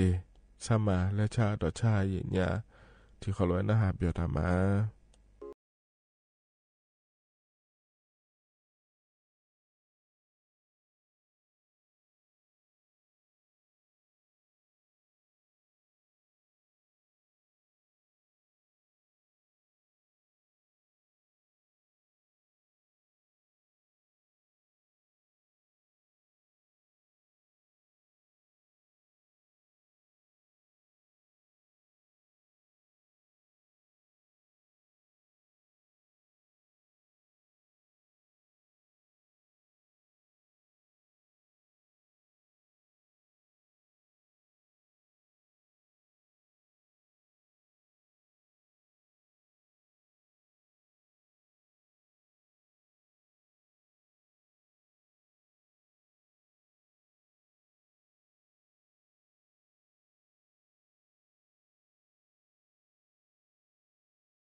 โดยชัดก็เพราะในบินหาดาเธอก็ทึบยุ่มนารอเย็นโยอาคาเรคคอร์ดในชาต่อชาเดเย็นโยเดโยกานาหลวงเพราะในบินหาดาก็ยังน่าหาเบียวตัวรอเย็นโยเขาก็จะนอนปลาล้อในน่าหาล่าเย็นโยกานาหลวงดูธรรมะเดมาข้อปาในน่าหาแม่เฟรู้หัวปาในน่าหาแม่รอเลยเย็นยิ้มเจียรอจนเราเจองานงานมิฉลาแม่เย็นโยงานนี้อายุเชื่อมือได้ที่ขอรอจุธรรมะเดสุดท้ายดับเบิลยามเราค่อยนะขอเนี่ยยมอยากก่อเย็นนี่จะกะอากาศเนี่ยเย็นเนี่ยล้อที่ก่อจะกะอากาศเนี่ยโปพาแกนะขอเนี่ยวิวชาชดเชื่อพอปานในเดวิวที่การนะเจอแบบนี้เรียนยางงานเดและงานแถวเตือไทยมีขอในระดับปะล้อเย็นเยี่ยวช่วยในจะกะอากาศเนี่ยร้อยมีจีหัวสีเย็นเนี่ยถึงกะอำเภอพญาเมงรายล้อบ้านแม่เป่าและคูกาดอลลาร์ตะกอหือเหลวล้อบาหือเหลวเยี่ยมพอชล้อบาล้อเลยเย็นนี้นี่ยมใหญ่ยอเราค่อยเดือดเลี้ยงาเถียเนี่ยต้องตาจ้องอะไรอยู่ว่าอย่าจ้าอย่าแหลมท้าอย่าจ้องน่ารู้ล้อเย็นเนียวเธอล้อบาหือเลกาตอนตะกอหือเลกาเดยเนียวเดนั่นมีฉันเมียบยาเลกาคนนี้ที่ก่อนแล้วพังงาสีเย็นเนียวเดเธอมีฉันเมียบยาเลกาอย่าพาแกยมอยากพูดเราค่อยคนนี้อย่าจ้องหาเย็นเนียวเดยิ่งสอนเย่ๆมานานนี้เลยนะอีจุดหนึ่งเลยนะคนนี้มีฉันยาขอบยาเลยเนี่ยล้อเลยเย็นนี้ถึงมีเนี่ยอย่าโดนเราเลยท่านในจังเดียเนี่ยเดียแล้วจะกะอากาศปนเนี่ยเนี่ยล้อแล้วก็ในนั้นก็ติกอแล้วเพื่อจะกะอากาศตลอดเนี่ยมาเดียเนี่ยแต่การชาก็เกาะล้อเนี่ยมีน้องหุ่นน้องห่อสีเนี่ยแต่กระทรวงสาธารณสุขและงานล้อเนี่ยเนี่ยเยอะอดีตไทยมีของเราคุยการชาก็ยุ่มดาก็ดูเดลและพับโบพับโลเลยงานเนี่ยล้อไอเย่รอการชาไอเย่เธอก็เลยน่าไม่หัวปลาอยู่บนสุรอยู่มันพับอยู่ยามาเดและทรวงอาเถยเย่เนี่ยเธออยากขอหนึ่งเงาเย่ชี้ละละเย่เนี่ยการชาเธอจะโดนเลยเนี่ยยุ่งงาเราถึงนะมาจานเนี่ยดองเนี่ยเธอรอเลยเย่นี่อีนุ่มมาพัฒนาเดเย่เนี่ยเดเธอการชาเธอก็เธอกันเนี่ยเกิดรัวรอเย่เนี่ยส่วนมาค่ะรามารอเยอะกันไหมอยู่มาเยอะนะนะคนนี้เยอะป่ะอยู่บ่อยเดแล้วทรวงอาเทียเยอะเดเฮ้ยไม่หูนะการชาเธอให้อยู่มาเดบิยุ่มยาล้อเลยอย่างนี้ให้เยอะมาเดบิเยอะเนี่ยอย่างมาเงอนะล้อเนี่ยอย่างนั้นว่ามาบิเยอะมาบิยุ่มาคนเนี่ยชกาชกามาเดินนั้นว่าล้อบิเยอะในบิยุ่มยาแม่เยอะเนี่ยอยู่ให้อยู่มอโลล้อเดี๋ยวละเงี้ยเราเมื่อยหือเราคุยยมีอากาศกระชากดูพอถาเนี่ยรัวเนี่ยเราเธอเนี่ยสาเลยอยู่ตื้นแบบละเนี่ยเราที่ปอน่ะแล้วอีเงี้ยละเงี้ยแล้วชงแจแต่คนเนี่ยเหือการชาด้นอย่างละการชายุ่มอย่างละแล้วศิลาเดียเนี่ยเดน่ะถึงมีเนี่ยเราเนี่ยก็ได้นั่นเป็นว่าปาการชาเธอยาเสพติดปีเกิดหัวเดแล้วก็เธออายุหุ่มเราเนี่ยไอ้ขอเนี่ยบอลโลปะโลน่าโลแล้วนู่นว่าเจมังเงเจเราเจมังเงแล้วอีนก็เนี่ยนะขอเนี่ยบิยุมยังอาศิเดยเนี่ยเดปะของบอนะเราเนี่ยขอเนี่ยอายุเพื่อนกันเถอะมาบิยุมเดยเนี่ยเดถึงมีเนี่ยเราเนี่ยก็เนี่ยนะไม่หัวปะหมอเนี่ยเราหมอเนี่ยเหือนก็เปียเนี่ยการชาเธอในยาลาสังเดและมังเงนะเราอย่าบอกสุรมาบิยุมเดและตัวเกิดงานเถอะเนี่ยเดเธอมีเนี่ยรอช่วยมาขารอเธอกัญชาอยู่เนี่ยยาลาสาเดือเลยรอนักก็เปียกก็ยาลาสาก็ดุงานเลยนะว่าเธอหมอจก็อินเนี่ยหมอเนี่ยเสือจะมาบิดจะบินเนี่ยให้เย็นเนี่ยรอมาเยอะอีมีนายรอเย็นเนี่ยมาเยอะมีนักเสือเฮ้ยาละนะเฮ้ยผมอยู่เนี่ยกัญชาดุว่าอินเนี่ยเยอะเนี่ยไม่ให้เย็นเนี่ยนักกัญชาเดืออาช่วยเยอะละเงี้ยรอเลยเย็นนี้เธอเนี่ยหมอเนี่ยบินเนี่ยละเสือเฮ้ยมาจานะมาเอาในยาดีรอเย็นเนี่ยในนักขอนี่บ้องและส่วนแม่เย็นเนี่ยเราที่มีในการชาก็ก่อนหน้าที่น้องใช้ที่น้อยเยอะโบดาละยุ่มดาอย่างง่ายเย็นเนี่ยการชานะขอนี่เอาหูบานะยาเสพติดที่ดีและซอถ่ายมีเนี่ยรอโยจะชานี่แต่บิอยู่มั้งก็ดูเดและงานเทเย็นเนี่ยเดที่มีเนี่ยเหรอนะขอนี่เย็นเนี่ยสิญญาพางานเลยแล้วเราจะมีปุ่มไม่จะการอากาศเนี่ยอาคารหนึ่งสอปะที่พลพัฒนาการดันเนชิดเด้งการชาก็ก่อนหน้าโยกานาลูวยากาเกอร์พายแล้วรอเย็นเนี่ยในถึงการเดือดถ่ายมีขลังคือ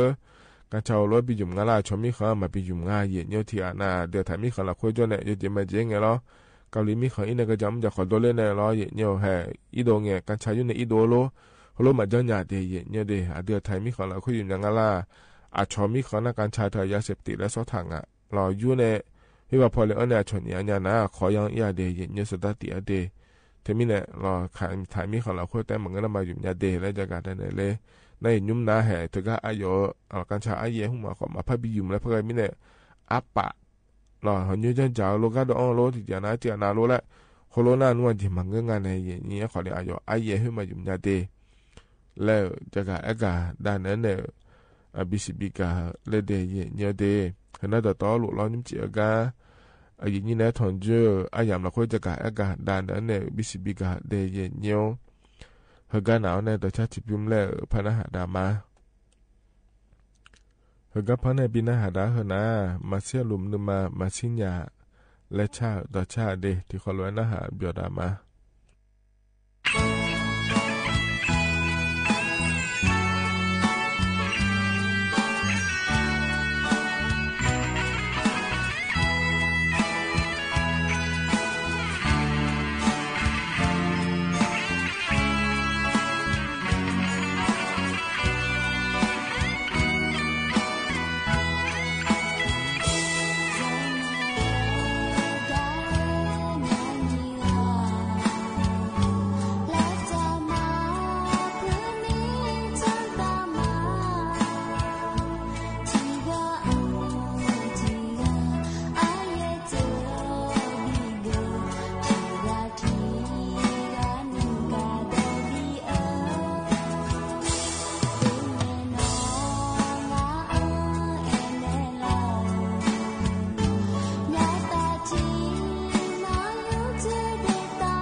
เธอน่าจะชาหยินเนียวพอในปีหน้าหาดาวล้อหน้าหาเบียดูโยอานาลัวหยินเนียวอายามเหกันนะฮะเจล่าเหล้อเชเผือเบียนิงาแถหยินเนียวล้ออายชากันแล้วปีหน้าหาดาวมาหยินเนียวล้ออายชากันนะฮะหมอเนี่ยดอลูขอยมีหาจอมแม่หยินเนียวที่มีในปีหน้าหาเบียดามาเดหยินเนียวเดอายามฮะเจล่าลัวปีหน้าหาดาวมาหยินเนียวล้อยุ่งจีกันพอในปีหน้าหาดาวเหรอนะอายุมีก็รอเยลุมดังกาเดยเนียวอายามฮัจจิลาลัวเพราะบินหาราเนี่ยอายามเจียนะขอเนี่ยก็อิมาเดอุจิอุมาเดยเนียวเดอาคานุสอราคาเชตานิทุลาเนี่ยรอนาลีเยลาทีเกอเนี่ยเวหลังเกินนี่แล้วที่ปพัทนจุลามาเดก็อิมาเดอุดุธรรมะ是什么啊？我。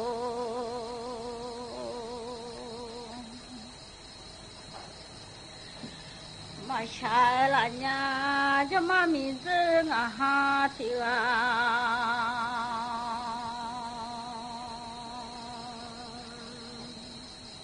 cái gì anh năm có tuổi trẻ dễ phải dễ dạ lo nó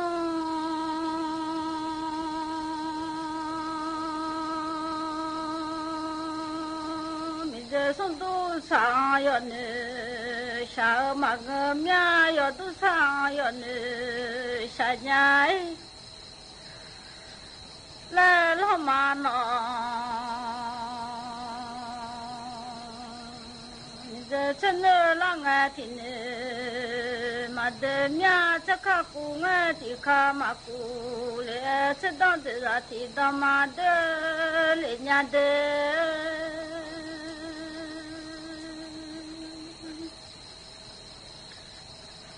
ôi nó là ngày giờ gì chỉ lấy mía rồi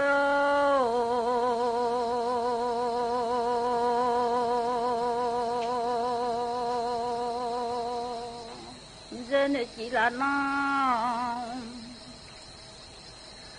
giờ gì lo ai chứ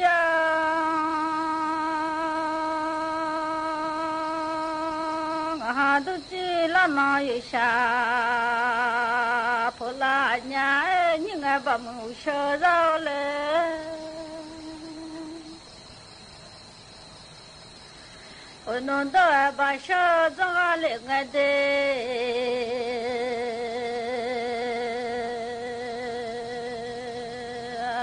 đứa chồng đó bà sơ rau yên lũ thì thằng đó bà ta sơ gái là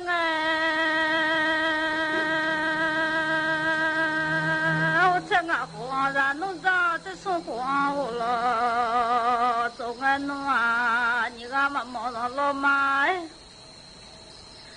xa lệ mà lệ nhìn gì mà ra lo mà tổ lệ mà lệ thông lo ya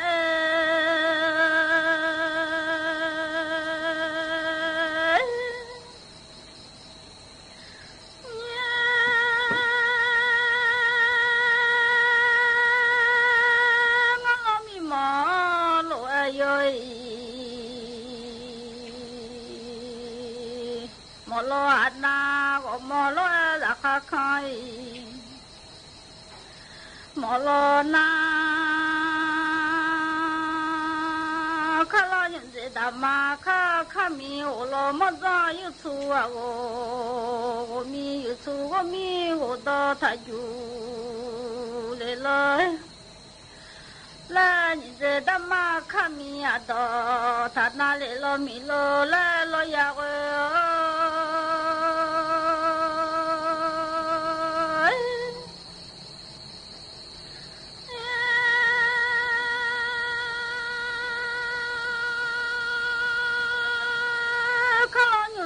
mà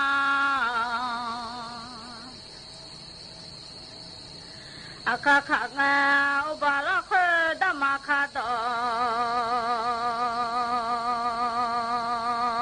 na ngai le obala ni ni ga shanu la kha ba do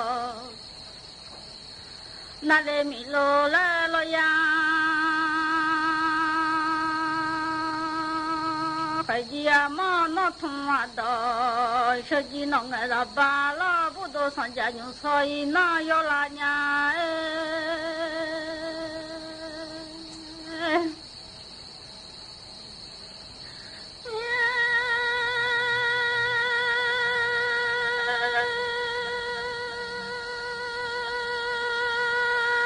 米喇叭不路马着嘞马呵。送通啊到喇叭不路马着，那通啊到喇叭不路着，送来没了喇叭不好，马呵那来没了喇叭不好，可啊呢。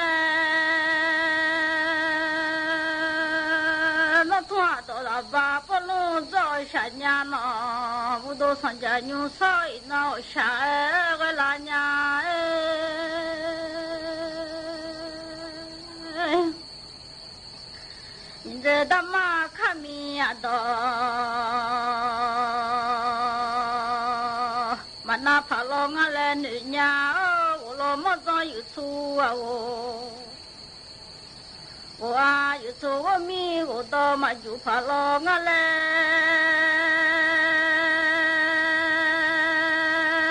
你拉娘咯，你个嘛莫老努让老嘛下，你自嘛在我老嘛走，两米路来老呀的，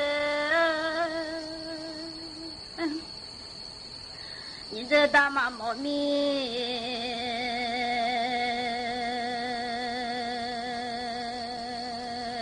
老下，你个妈妈那走上多进来，你自嘛在那哈，让多进来，老爷喏，和妈妈在菜那我到家，你个妈妈听那嘛叫妈来的，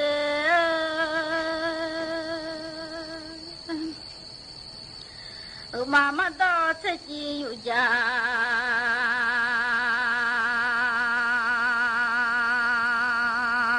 哎，你个妈妈弟弟，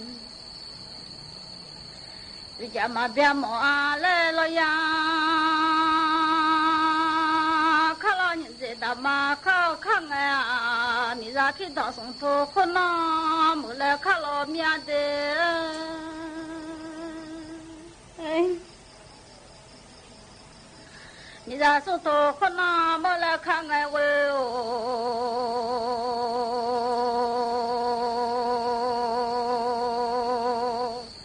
皮当松头，我那么来一看哎，那么过来嘛来，你个莫打嘛子的呀，你莫打嘛子，人家还就来通了嘛，哎。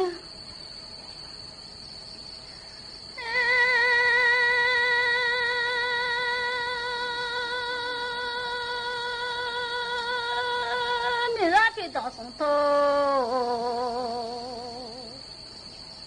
我那么来看啊，你把兄弟我害我敲马家来，你把小老害，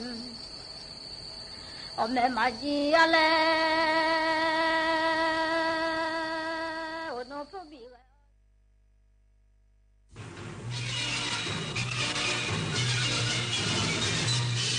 สถานีวิทยุกระจายเสียงแห่งประเทศไทยและเครือข่ายทั่วประเทศเสนอข่าวต้นชั่วโมงรู้เร็วรู้จริงเกาะติดทุกสถานการณ์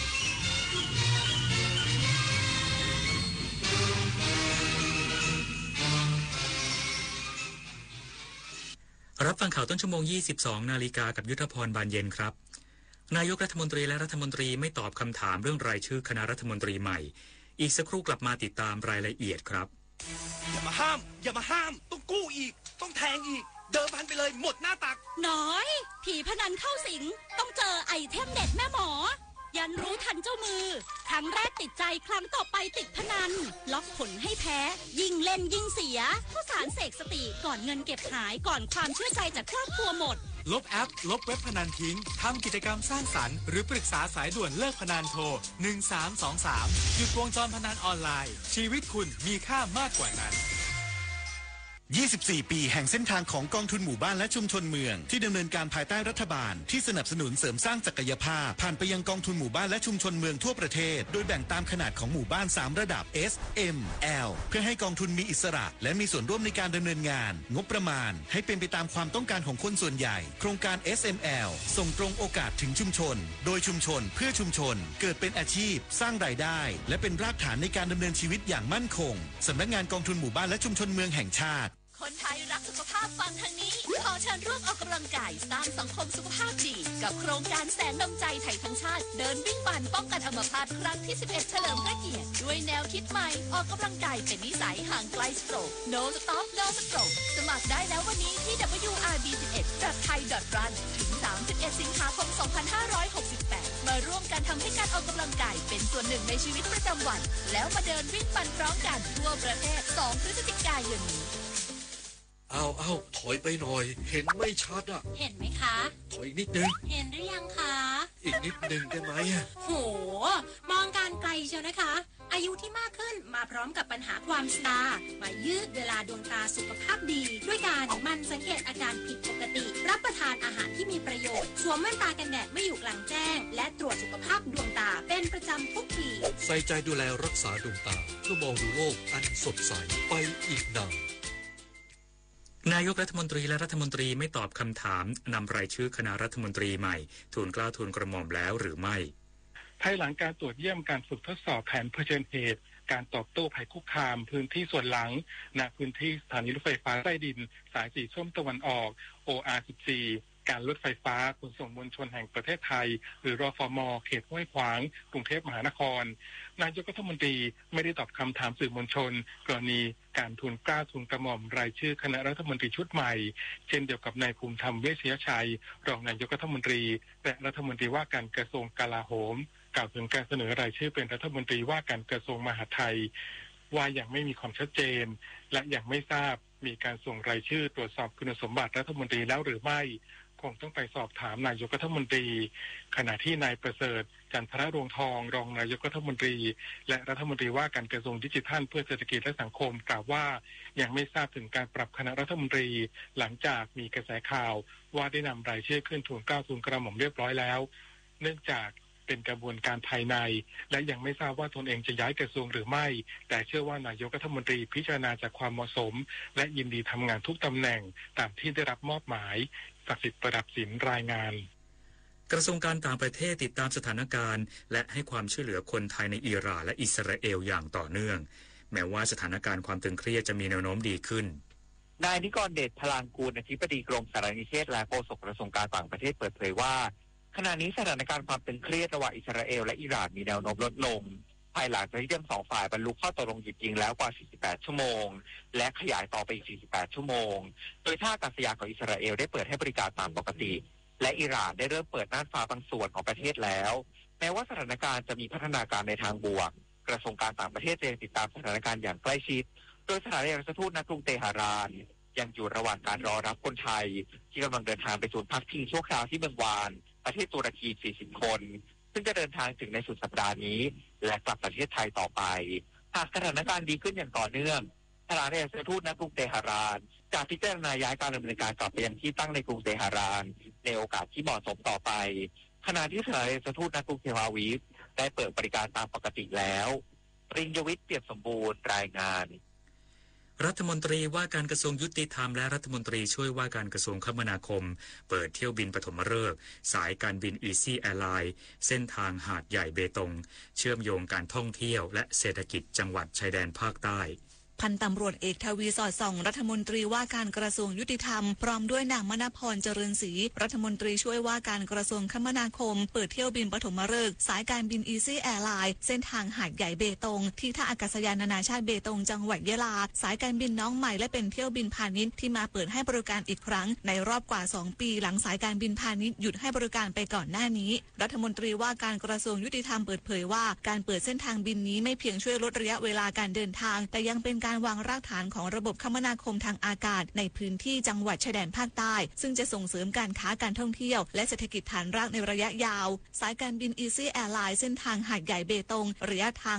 152กิโลเมตรนับเป็นเที่ยวบินสั้นที่สุดในประเทศไทยระยะแรกจะทำการบินเฉพาะวันศุกร์เสาร์อาทิตย์2เที่ยวบินต่อวันโดยชาวใต้จะได้รับส่วนลดพิเศษและหลังจากนี้มีแผนเปิดเส้นทางบินตรงเบตงภูเก็ตและเบตงสุราษฎร์ธานีต่อไปอุศนีหมัดและสวทเบตงรายงาน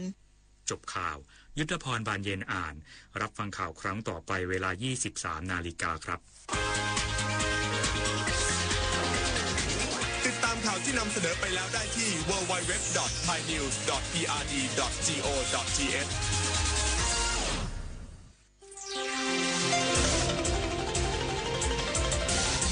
วิทยุแห่งประเทศไทยให้ความรู้กู้ความสุข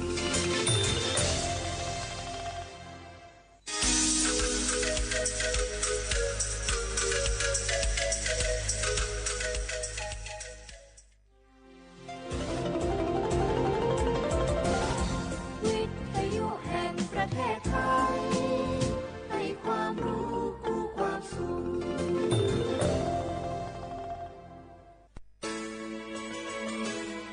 สถานีวิทยุกระจายเสียงแห่งประเทศไทยจังหวัดเชียงใหม่ AM 1476 กิโลเฮิรตซ์สถานีวิทยุภาคภาษาชาติพันธุ์แห่งเดียวในประเทศไทยที่มีความทันสมัยเชื่อถือได้สร้างอัตลักษณ์กลุ่มชาติพันธุ์สู่สากล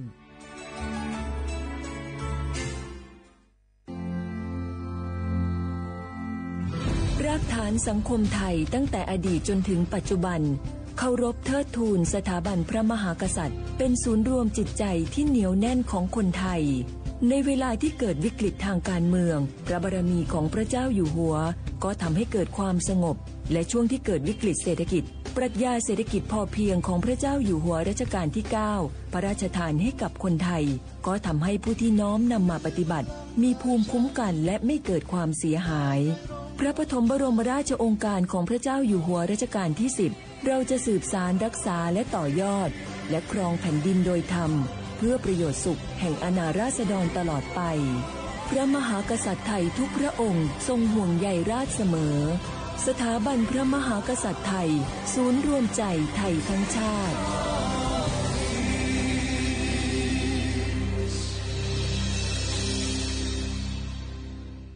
โอกาสก้าวสู่เส้นทางศิลปินกลับมาอีกครั้งพร้อมปรากฏการณ์ครั้งใหม่ที่รวมการประกวดร้องเพลงไทยอมตะร่วมสมัยทั้งเพลงลูกทุ่งและลูกกรุงไว้ในเวทีเดียวกันกับโครงการเยาวชนสืบสานเพลงรักไทยโดยสำนักงานทรัพย์สินพระมหากษัตริย์ซีซั่น 2เปิดรับสมัครตั้งแต่วันนี้ถึง15มิถุนายน2568ชิงถ้วยพระราชทานและรางวัลกว่า100,000 บาทติดตามข้อมูลเพิ่มเติมได้ทาง Facebook เยาวชนสืบสานรักเพลงไทยติดขัดเรื่องการรักษาไม่รู้จะใช้สิทธิบัตรทองยังไงไปที่ไหนได้บ้างต้องการร้องเรียนร้องทุกข์มีคำถามมากมายเกี่ยวกับการใช้สิทธิบัตรทองสอบถามได้ที่สายด่วนสปสช1330โทรฟรี24ชั่วโมงตอบทุกคำถามให้คุณรู้ทุกเรื่องเพื่อไม่พลาดทุกสิทธิการรักษาข่าวดีของคนที่ใช้สิทธิบัตรทองหรือบัตร30 บาทเมื่อเจ็บป่วยเล็กน้อยใน16อาการเพียงยื่นบัตรประชาชนก็รับยาได้ที่ร้านยาใกล้บ้านที่มีสติ๊กเกอร์ร้านยาคุณภาพของฉันให้บริการดูแลอาการเจ็บป่วยเล็กน้อยจะปวดหัวปวดข้อเจ็บกล้ามเนื้อมีไข้ไอเจ็บคอปวดท้องท้องเสียหรือผดผื่นคันเข้ารับบริการที่ร้านยาได้แล้วเภสัชกรจะคัดกรองอาการเบื้องต้นรับยารักษาตามอาการไม่เสียค่าใช้จ่ายใดๆสอบถามเพิ่มเติมสายด่วนสปสช1330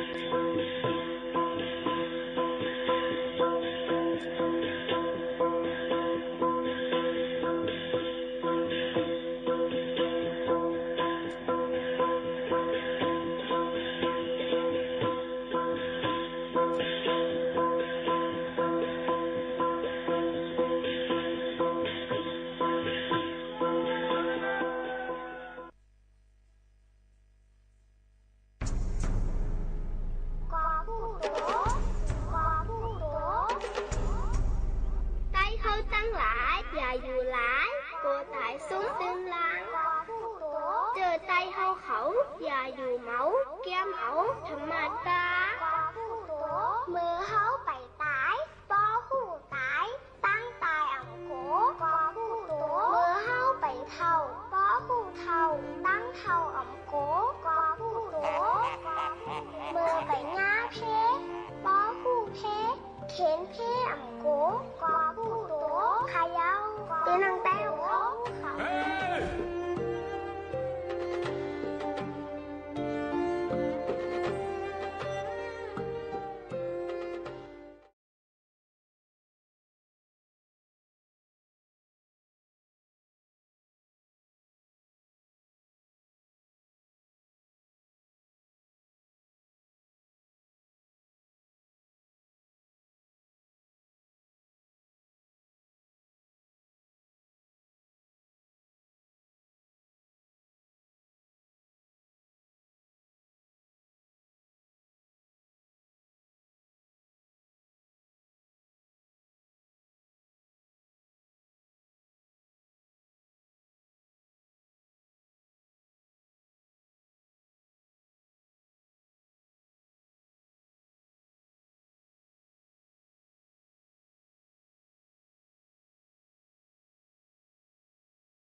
เหมือสูงค่ะเหมือสูงพี่น้องผู้ยินถ่อมเฮาค่ะตั้งเสียงกูก็กูก้นค่ะทบกันดินเนอร์ตอนการห้องปล่อยเสียงสวท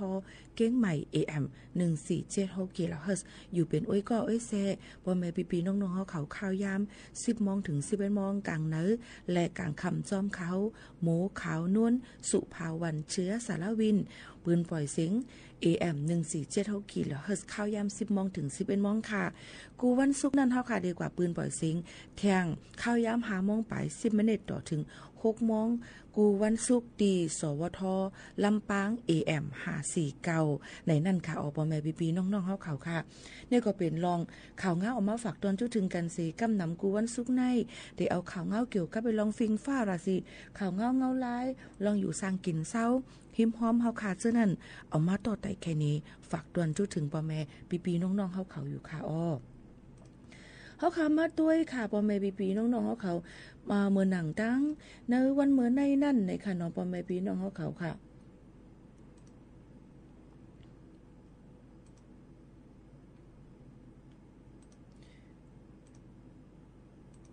ก็เดี๋ยวไล่หันว่าในค่ะน้องพ่อแม่พี่ๆน้องๆเขาค่ะเฮ็ดเฮอเหมือนหนังตั้งเจดอนเก้งใหม่หลายๆตีนั่นในค่ะน้องพี่น้องเขาค่ะมันดีมีไว้ในค่ะเนาะฝนร่มๆเหมือนหนังตั้งพญาเม้งลายในนั่นค่ะเอาตั้งเจดอนเก้งไฮในวันที่27เหมือนในนั่นในค่ะเลือน6 2แห่งปลาย25ในปืนตีเวงพญาเม้งร้ายเจดอนเก้งไฮค่ะคบทบเนี่ยฝนตกลงมาเฮาเฮียงเฮ็ดเฮอเฮิรนก้นหวานอยู่ดั้งบานผาแล่และซุปเป้าตั้งเม้งลายถูกหญ้านำห้วยแม่เป้าและนำห้วยสาขาหล่นมาเฮ็ดทมจอมเซนตาสายตั้งจอมเฮิรนเต็มเจ้ามาเนี่ยค่ะน้ำมังตีในสูงถึง1 มิตรค่ะเนาะพี่น้องเขาก้นหวานก้นเฮิรนก็เนียดอ่อนกันต่อโคต่อเลี้ยงเสปลายกว่าอยู่ตีสูงกลางขึ้นลึกกำเลียวในค่ะอ้อก็เปิ้นนั่นแหละมีลองลู่ซุ้มเสียหายกว่า1 ปากปลาย50หลังคาเฮิรนเปิ้นตีอันเหตุการณ์ให้การสวน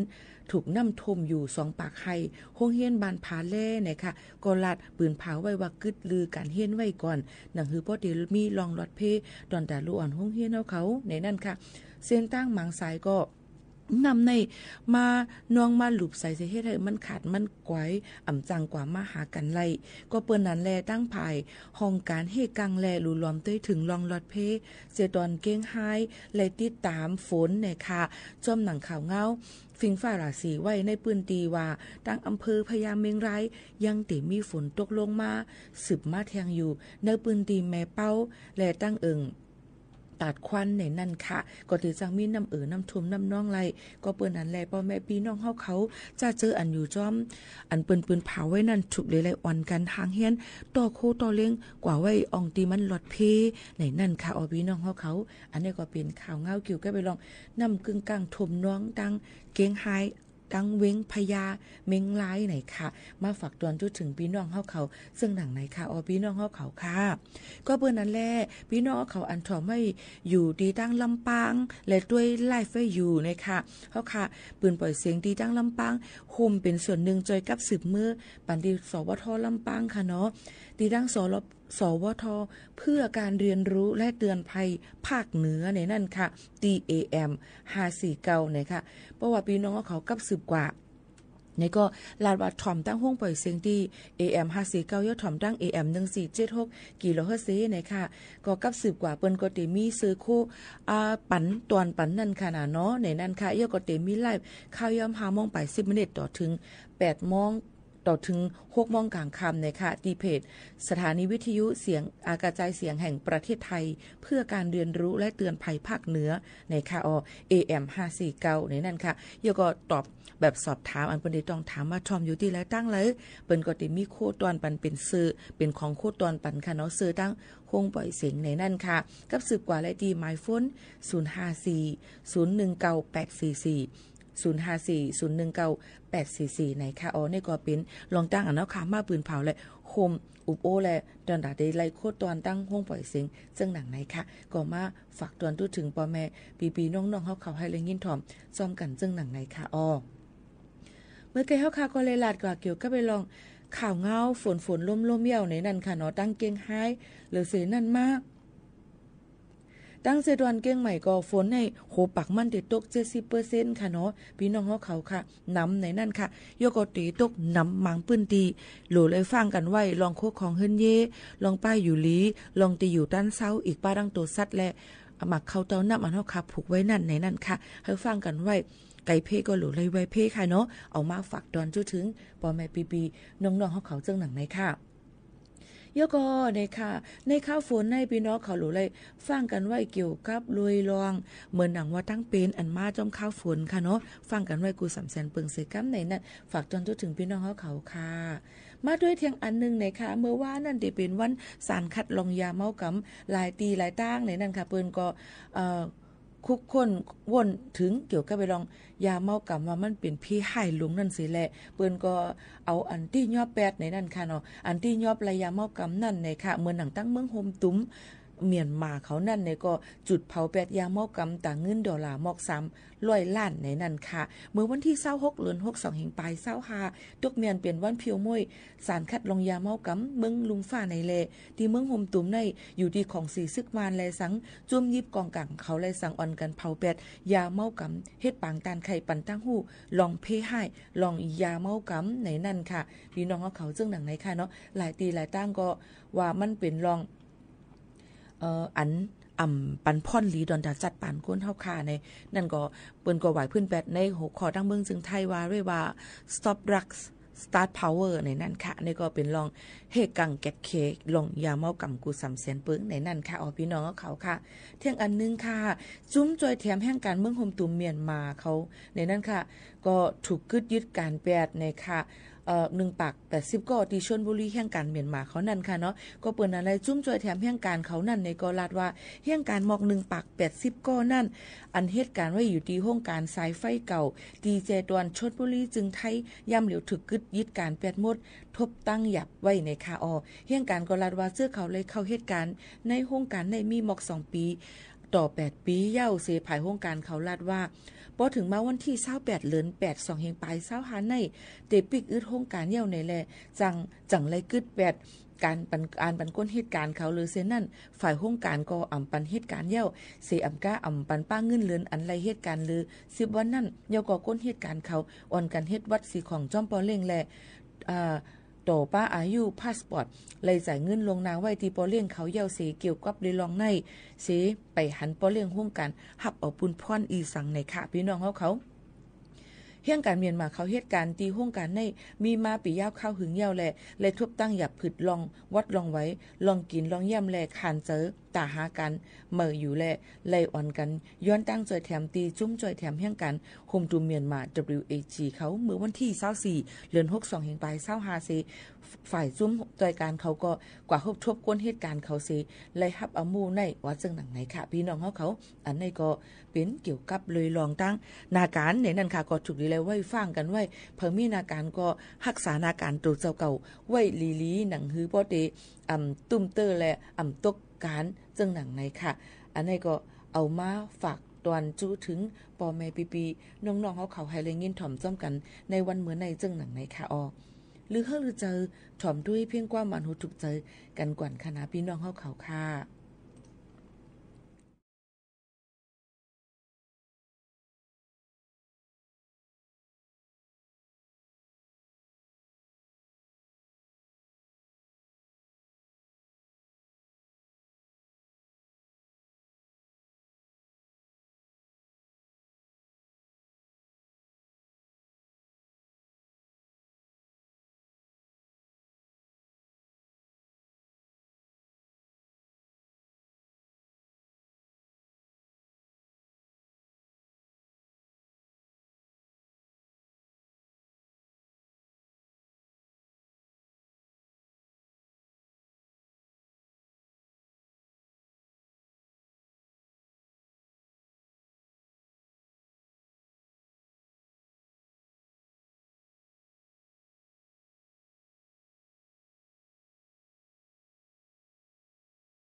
เจอถึงห้ามง่ายค่ะหนึ่งเพลงความนองวันเสอห้องไว้เอามาฝากตอนจนถึงพี่น้องเขาจะเจออันย้อนเพลงความกันเข้ามาในตอนการเอาคาดี AM 1476กิโลเฮิรตซ์และปืนปล่อยเสียงกว่าแทงกำหนึ่งข้าวยาม5 โมงปลาย10 นาทีต่อถึง6 โมงกูวันศุกร์นะคะในการตอนการภาษาใต้ดีสวทลำปาง AM 549ในนั่นค่ะพี่น้องเขาหลายที่หลายตั้งค่ะเนาะเขาเจอเอามาฝากตอนจนถึงพ่อแม่ปีๆน้องๆเขาให้แรงยินถ่อมจ้อมกันกูวันจังหนังไหนค่ะอ้อมาถ่อมด้วยเทียงอันนึงค่ะภายป้ายอยู่ลีเนี่ยค่ะรูล้อมด้วยถึงลองตั้งเป็นเจดอนเก้งใหม่เฮาเขาปืนก็บอกลาถึงว่าเลี้ยนยาไฟฟ้าในเป็นเพอันให้ลงและตุ้มเตอถึงลูกอ่อนอันอยู่ในต้องแม่ค่ะพี่น้องเฮาเขาก็ปืนนั้นแลลองตั้งซะในมันหลูเลยฟังกันไว้มันจะว่าเป็นแฟชั่นอำจะว่ามันเป็นลองแฟชั่นนั่นขนาดเนาะภายหมอยาแพทย์หญิงสวนีวิบูลย์สันติค่ะผู้อำนวยการนะคะห้องการเหตุกลางลองตั้งเป็นที่1เจดอนเก้งใหม่บอกรัดถึงว่าการหลุดเลี้ยนยาไฟฟ้ามือพองตึกจับต้องไว้นั่นนะคะเตตุ้มเตอถึงลูกอ่อนเตดังตายในต้องง่ายค่ะเนาะหลายก็เขาจะพิดว่าเลี้ยนยาไฟฟ้านั่นมันหลอดเพก้วยการลองเตมันเยี่ยวมันมีทัสารนิโคตินอันน้ำมีทัสารยาเมากำเป็นเพใหญ่น้ำเต้ๆยังพองแต่เหลวซ้ำเฮ็ดพังห่างออกมาจุงจันเจอเฮก้นลูกอ่อนและหนุ่มยิ่งหนุ่มใจพองตึกขึ้นห่างหลีห่างงามกันนั่นสวนเจอเยอะกว่าซื้อเล่นยาไฟฟ้ากันนำเตอขึ้นมามันเป็นอันให้แห้งต่อนางยิ่งต่อก้นใจต่อป้ายอยู่ลีเฮาค่ะอีกป้านางยิ่งอันจับต้องนั่นจอมในนั่นค่ะบ่หลุดยันยามือพองเฮาค่ะจับต้องไว้นั่นไหนจึงมันจะให้ได้ลูกอ่อนอำป้อยเยอะลูกอ่อนที่จังตายในต้องเกิดอ่อนตั้งถึงเลือนเกิดมันก็เกิดอ่อนตั้งออกบ่ลีลูกอ่อนเตปอดก็เตเต็มทนจังเป็นหัวใจโฮว่าเจิมเจ้าในค่ะเนาะก็เปิ้นนั้นลองตั้งเจ้าในมันลีก็เปิ้นนั้นพี่น้องเขาถูกลีเลยเงื่องแวในนั้นค่ะเงื่องแวบอกเล่นยาไฟฟ้าพอดอันว่านั้นมีขายน้ำหนักคันก็หลายกะฮือไว้ค่ะเนาะเป็นขายน้ำในนั้นค่ะลองตั้งเจ้าในก็ถูกเลยห่างเฮียนในเงื่องแวกันในค่ะนี่ก็ออกมาฝากตอนถึงพ่อแม่พี่น้องๆเขาให้เลี้ยงยินถ่อมจ้ำกันแทงซึ่งหนังในค่ะเอาพี่น้องเขาค่ะถ่อมด้วยเทียงเพ่งความอันพี่น้องเขาย้อนกันเข้ามาค่ะเพ่งความอันเลยจื่อว่าสายฝนในดองใจค่ะย้อนมาเมื่อไกลเฮาค่ะอ่อนกันก่อนยินถ่อมจ้ำกัน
อ๋อค่ะปอแม่ปีๆน้องๆข่าวใครอยู่เป็นอ้อยก็อ้อยเซจ้อมกันในตอนการเฮาคาดีในนั่นขนาดน้อยพี่น้องเขาค่ะ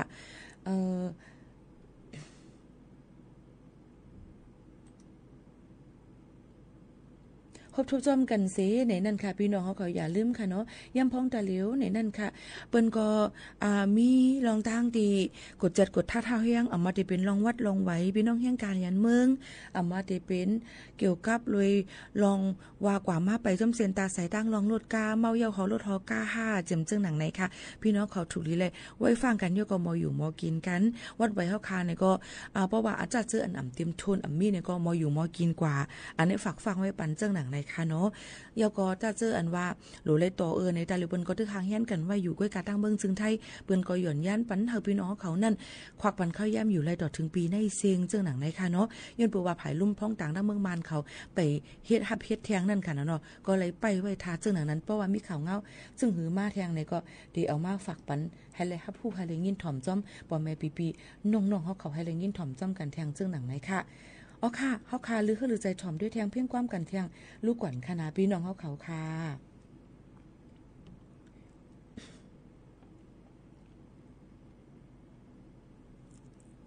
ถ่อมเพียงความเย้าในค่ะเนาะฮับถ่อมจ้อมกันในค่ะเนาะย้อนกันเข้ามามีห้างหนุ่ม3 ปีค่ะ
อ๋อค่ะพ่อแม่ปีๆน้องๆเฮาเขาค่ะเฮาค่ะอยู่จ้อมกันที่ในนั่นค่ะเนาะย่อก็อย่าลืมค่ะมันก็ถามว่าตีปีอยู่นั่นฝนจ่องตกคาลาเกี่ยวค่ะว่า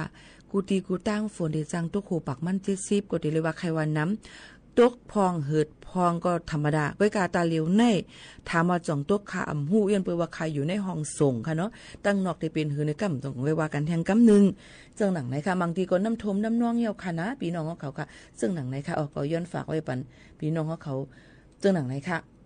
กำเนิดเขาค่ะมาตุ้ยแทงไหนนั่นค่ะพี่น้องเขาถามมาหลายรองหลายอันค่ะเนาะพี่น้องเขาค่ะเหมือนหนังตั้งว่าวัดไว้ตาเหลียวต่อไปเยี่ยวจ่องต่อไว้ขับขี่ไล่อันในค่ะเด็กถามภายดังภายต่อส่งตั้งลินสีขึ้นติมัดต่อปันแทงแต่โตแทงกั้มหนึ่งค่ะพี่น้องเขาหนังฮือป้อดีเข้มแลบหนังฮือป้อดีง่ายลมเจอตอนแต่พ่อแม่ปีน้องๆเขานั่นในค่ะเนาะพี่น้องเขาค่ะเจ้าหนังในค่ะค่ะย้ำพงตาเหลียวก็อย่าลืมค่ะนะอย่าไปกว่าแอลเลยจอมป่าหอยเถินเคอน้ำตกตาดน้ำหุยน้ำหองจะในหลูเลยฟังกันไว้ย้อนไปว่าฝนจังตกลงมาหาวเฮียงกูน้ำน้ำน้องกูน้ำหลุบกูจังเป็นพี่กึ่งกลางไหลก็มาฝากตอนไว้ถึงปอแม่ปีน้องๆเขาขอจึงหนังไหนแล้วค่ะทอมได้เพียงความปิใจจึงหานห้องไว้เยื่อนอำไลแลให้ในค่ะยาวในค่ะนะพรหลีอันไรเฮ็ดมา50 ปีในเมตตาเสนาเสสถากูเปิงมันเสาไรยืนมากูดีกูตังกูอ่องกูผายแลวันเมื่อในเฮาค่ะกึ่งลีเอากุ้งเอามุนไว้สายองยุกกุ้งยองมุนสาเจ้าเฮาค่ะเสเมืองต่างยานมือเหลือนปนมาเฮาค่ะทบยากันก็เป็นวันจำได้ว่าอันถึงก็มือผูกเอาเนี่ยค่ะยาก็ยินชมขอบใจถึงพี่น้องเขาที่ต้องตักกันเข้ามาค่ะว่ามีอะไรเอาขนาดแน่ก็เตหู้แลก็เตตื่นดองใจค่ะไม่ซุ่งค่ะฮับถ่อมปันแห้งอยู่ที่เนินลอยเว้งเมืองสู่ค่ะเนี่ยค่ะหมอสอนกุ้งเป้าเนี่ยค่ะยิ่งชมขอบใจใหญ่นำค่ะเนาะอันที่ต้องตักกันเข้ามาค่ะให้ไรเข้าปีนั้นก็เฮาเตรียมทวนหั่งเผิงมันป่วยวันอยู่ตูมาเย้าเสียงหลังเสนาตอนบันทึกเยื่อนอ่ำไรเลยหายอันวางฟังค่ะนะ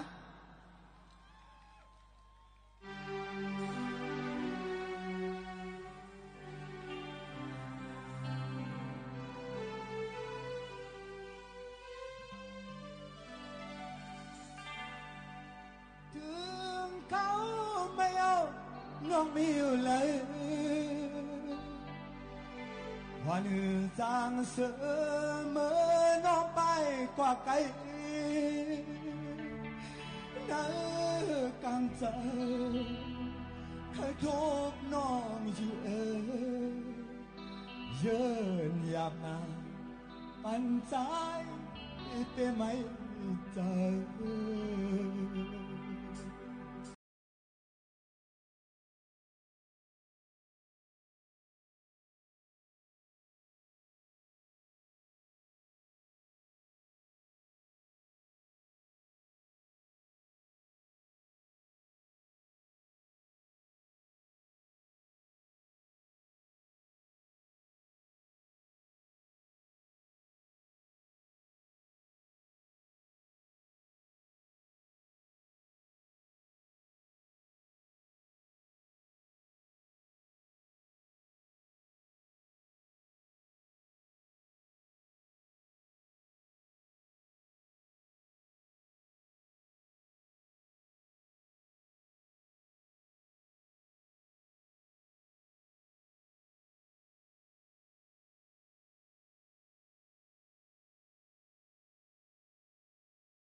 ย้อนเสียงกวนผ่านก็หักอีกหนึ่งคาแล้วเนาะ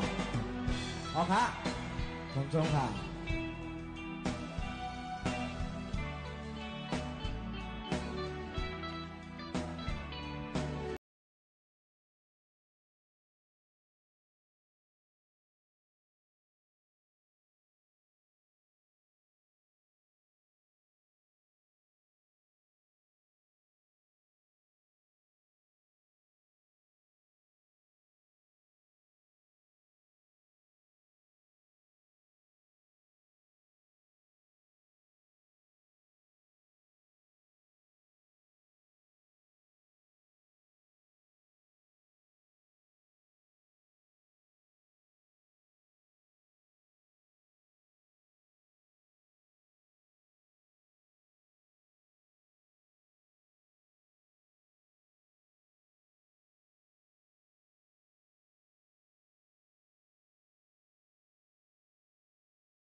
ดังถูกพี่น้องเขาขาดดังเสียงเสียเลยย้อนสู้เหตุสาเจ้าเขาขาเมตตาอันเลยยืนยาวข้าวหึงมาบันเขาขาพี่น้องวันเหมือนไหนเผอก็ตอเดี๋ยวหูถึงหัวน้องนะจะห้ามเผอมันก็ขนมอ๋อค่ะพ่อแม่พี่น้องเฮาเขาค่ะนี่ก็เหมือนกันนะคะนี่ก็เลยยินถ่อมเสียงเพียงความเบอร์พองตึงมีลมถวยใจอยู่ในอันเฮาค่ะปองเป็นไรนั่นนี่ก็ถูกลีได้จอยแถมกันค่ะเนาะเมื่อนังจุ้มปลายมอนผู้ห้องความไตดังเก่งใหม่หลายก็นะคะโฮมตูมกันสิหาเงินกองกลางลูกขามนั่นขนาดเนาะตอนตาได้ส่งบรรกายยศยาใจจังหันมาความหลวงเฮาค่ะอันเฮาค่ะส่งเกียกนั่นนะคะนี่ก็เลยวันนำเอาจำมี 60,000 ปลายเอาค่ะเนาะขึ้นแทงขึ้นนึงดิกล้านเก้งตุงมือผู้ก็อย่าลืมมาปั่นเฮียงกันไล่นะคะเนาะอันนี้ก็ออกมาฝากไว้ปันพ่อแม่พี่น้องเขากูบัดกูเปียส่งมือปันมดๆค่ะเนาะหนังหือบ่ได้ว่าเป็นรองเอ็นเฮียงการตั้งลิกุโสเมตตาส่งยืนปันในนั่นค่ะจะเจออันคนตึกหมัดเจ็บเลยอยู่ลีกินน้ำหวานนั่นให้จื่นขึ้นมาเฮาก็ได้เลยอยู่ลีกินหวานนั่นขนาดเนาะพี่น้องเขาค่ะจองเตตันขึ้นอำหูคณะข้าวย่ำก็จำมดจำซึงจังหนังในคาน้อยย่อก็ตั้งเกียงไฮฝนทั้งตึกนำตึกหลุบตุ้มน้องดังพยายามเมงไล่หับนำแนนในคาเนาะอันนี้ก็รู้เลยฟังกันไว้ผู้ละพอยู่ดังปุ่นย่อก็หลายๆตีอันอยู่จำนำห้วยนำห้องเจ้าในก็ยังตึกถูรีไว้ฟังกันไว้อยู่จังหนังในคาเนาะสืบลือใจถ่อมด้วยแทงเพียงความอันย่นกันเข้ามาเทียงลูกก่อนค่ะ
อ๋อค่ะพี่น้องเขาค่ะอยู่จ้อมกันที่ในนะคะ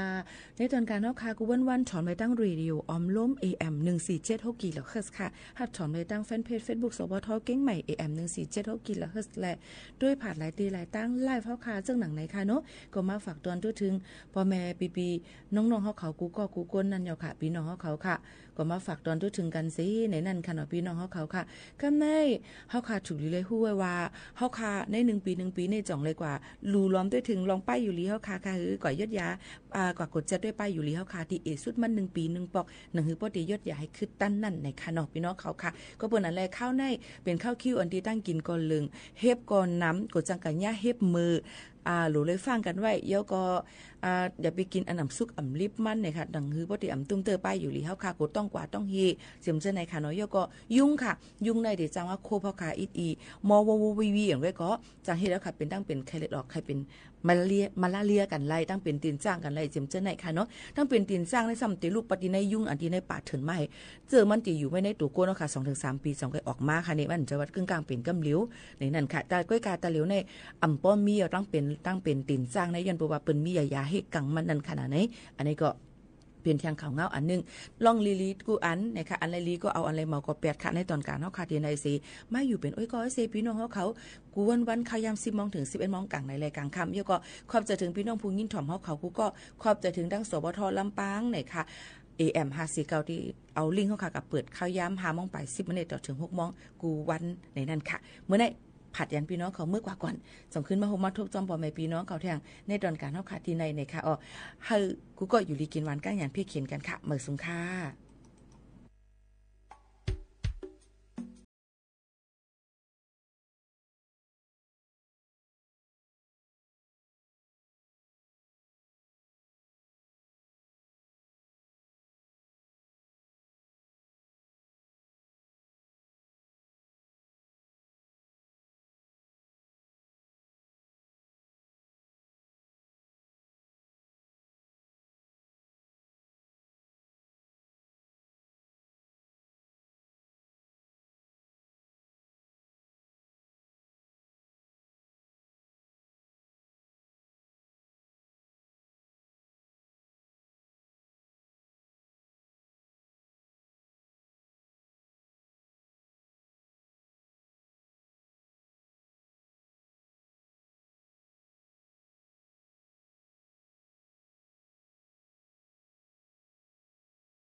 ครับสวัสดีครับข่าวมาแล้วครับไปฟังข่าวโชคดีมีความสุขครับสวัสดีครับ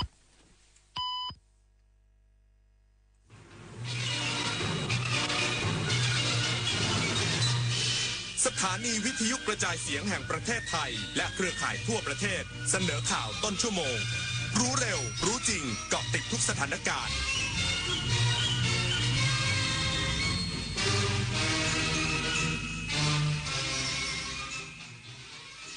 รับฟังข่าวต้นชั่วโมง 23 นาฬิกากับยุทธพรบานเย็นครับสำนักงานศิลปะวัฒนธรรมร่วมสมัยชี้แจงไม่เกี่ยวข้องกรณีศิลปินแห่งชาติยืมผลงานเจ้าของกรรมสิทธิ์มาจัดแสดงยืนยันมีการจัดซื้อถูกต้องตามระเบียบราชการอีกสักครู่กลับมาติดตามรายละเอียดครับคนไทยรักสุขภาพฟังทางนี้ขอเชิญร่วมออกกำลังกายสร้างสังคมสุขภาพดีกับโครงการแสนดลใจไทยทั้งชาติเดินวิ่งปั่นป้องกันอัมพาตครั้งที่ 11 เฉลิมพระเกียรติด้วยแนวคิดใหม่ออกกำลังกายเป็นนิสัยห่างไกลสโตรก No Stop No Stroke สมัครได้แล้ววันนี้ที่ wrb11.thai.run ถึง 31 สิงหาคม 2568 มาร่วมกันทำให้การออกกำลังกายเป็นส่วนหนึ่งในชีวิตประจำวันแล้วมาเดินวิ่งปั่นพร้อมกันทั่วประเทศ 2 พฤศจิกายนนี้อาชญากรรมออนไลน์ความท้าทายและโจทย์ใหญ่ของประชาคมอาเซียนที่ต้องผนึกกำลังกันรับมือภัยไซเบอร์ในภูมิภาคผ่านกรอบความร่วมมือสู่โรดแมพ 4P Preventing ป้องกันการแทรกซึมขององค์กรอาชญากรรม Pursuing นำคนผิดเข้าสู่กระบวนการยุติธรรม Protecting ปกป้องเหยื่อและกลุ่มเปราะบาง Promoting เสริมพลังความร่วมมือทุกระดับร่วมสร้างภูมิภาคที่ปลอดภัยไร้พรมแดนและเข้มแข็งไปด้วยกัน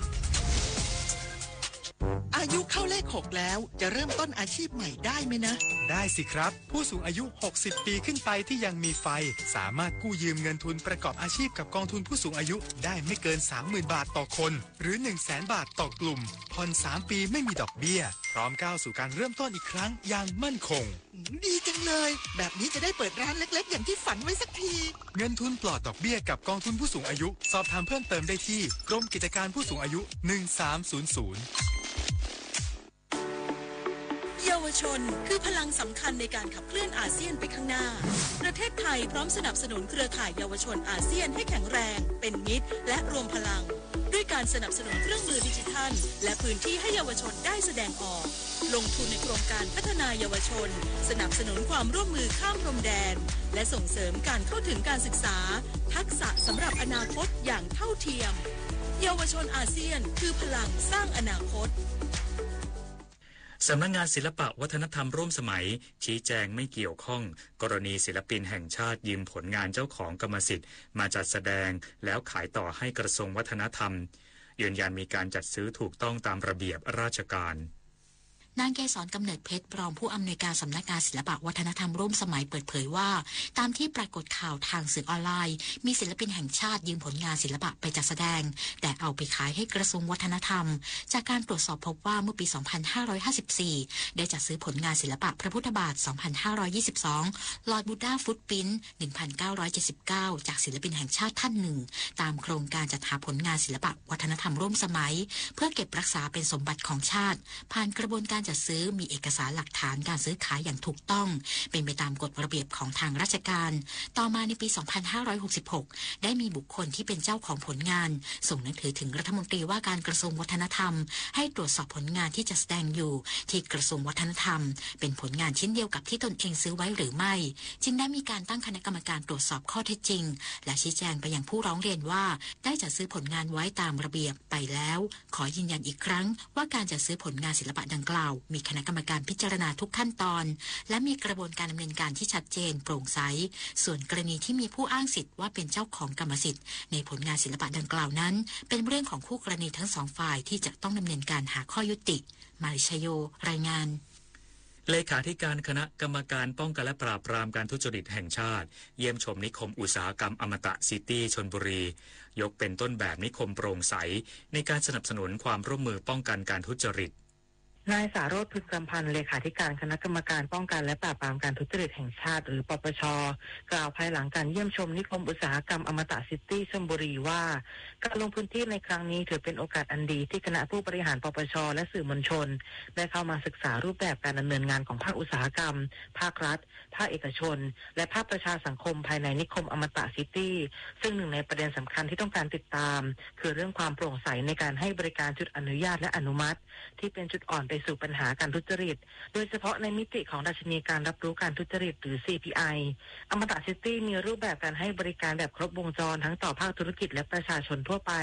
มีความชัดเจนและมีมาตรฐานถือเป็นโมเดลต้นแบบที่สามารถนำไปขยายผลยังนิคมอุตสาหกรรมอื่นๆเพื่อช่วยลดช่องว่างการทุจริตในกระบวนการอนุญาตต่างๆชวิสา ประทุมมารายงาน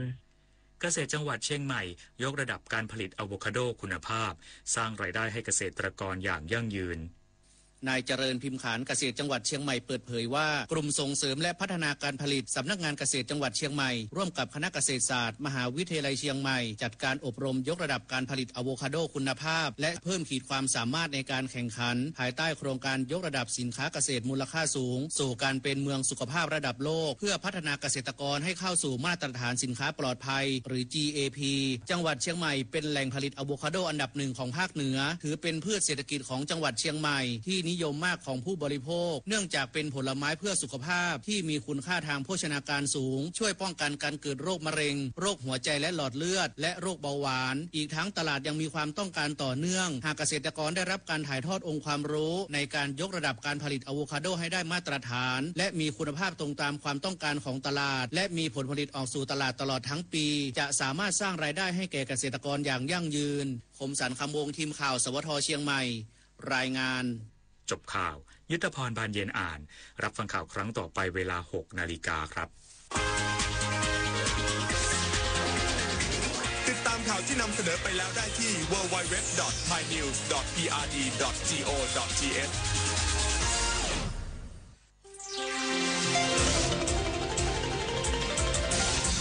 วิทยุแห่งประเทศไทยให้ความรู้กู้ความสุข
สวัสดีครับคุณผู้ฟังครับต้อนรับเข้าสู่รายการ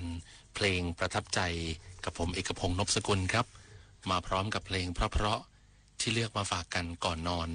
5 ทุ่มนะครับหรือว่า23 นาฬิกาหลังจากฟังข่าวต้นชั่วโมงแล้วก็เรื่อยไปจนถึงเที่ยงคืนครับทุกวันจันทร์ถึงศุกร์แบบนี้ถ้าเป็นวันจันทร์อังคารพุธก็พบกันที่ AM 819 กิโลเฮิรตซ์ส่วนพฤหัสบดีและศุกร์ครับก็พบกันทาง FM 92.5 และ AM 891 กิโลเฮิรตซ์ด้วยนะครับรวมไปถึง819ก็ยังพบกันสถานีวิทยุกระจายเสียงแห่งประเทศไทยนะครับแล้วก็เครือข่ายที่รับสัญญาณด้วยวันนี้เริ่มต้นด้วยเพลงเพราะๆจากครูมันธนาโมรากุลเพลงของครูมันธนาเนี่ยเพราะมากหลายเพลง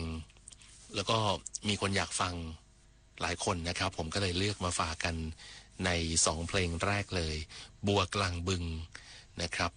แล้วก็อีกเพลงหนึ่งก็คือบอกว่าเดือนหงายเดือนคว่ำก็ไม่เป็นไรนะฮะฟังเพลงนี้ได้สบายๆเลยนะครับก็ได้ฟังไปเรียบร้อยนะครับ2เพลงนี้จริงๆเนี่ยเป็นเพลงต้นฉบับนะครับคุณผู้ฟังครับแต่ว่ามีอยู่ยุคนึงเนี่ยเขานำมา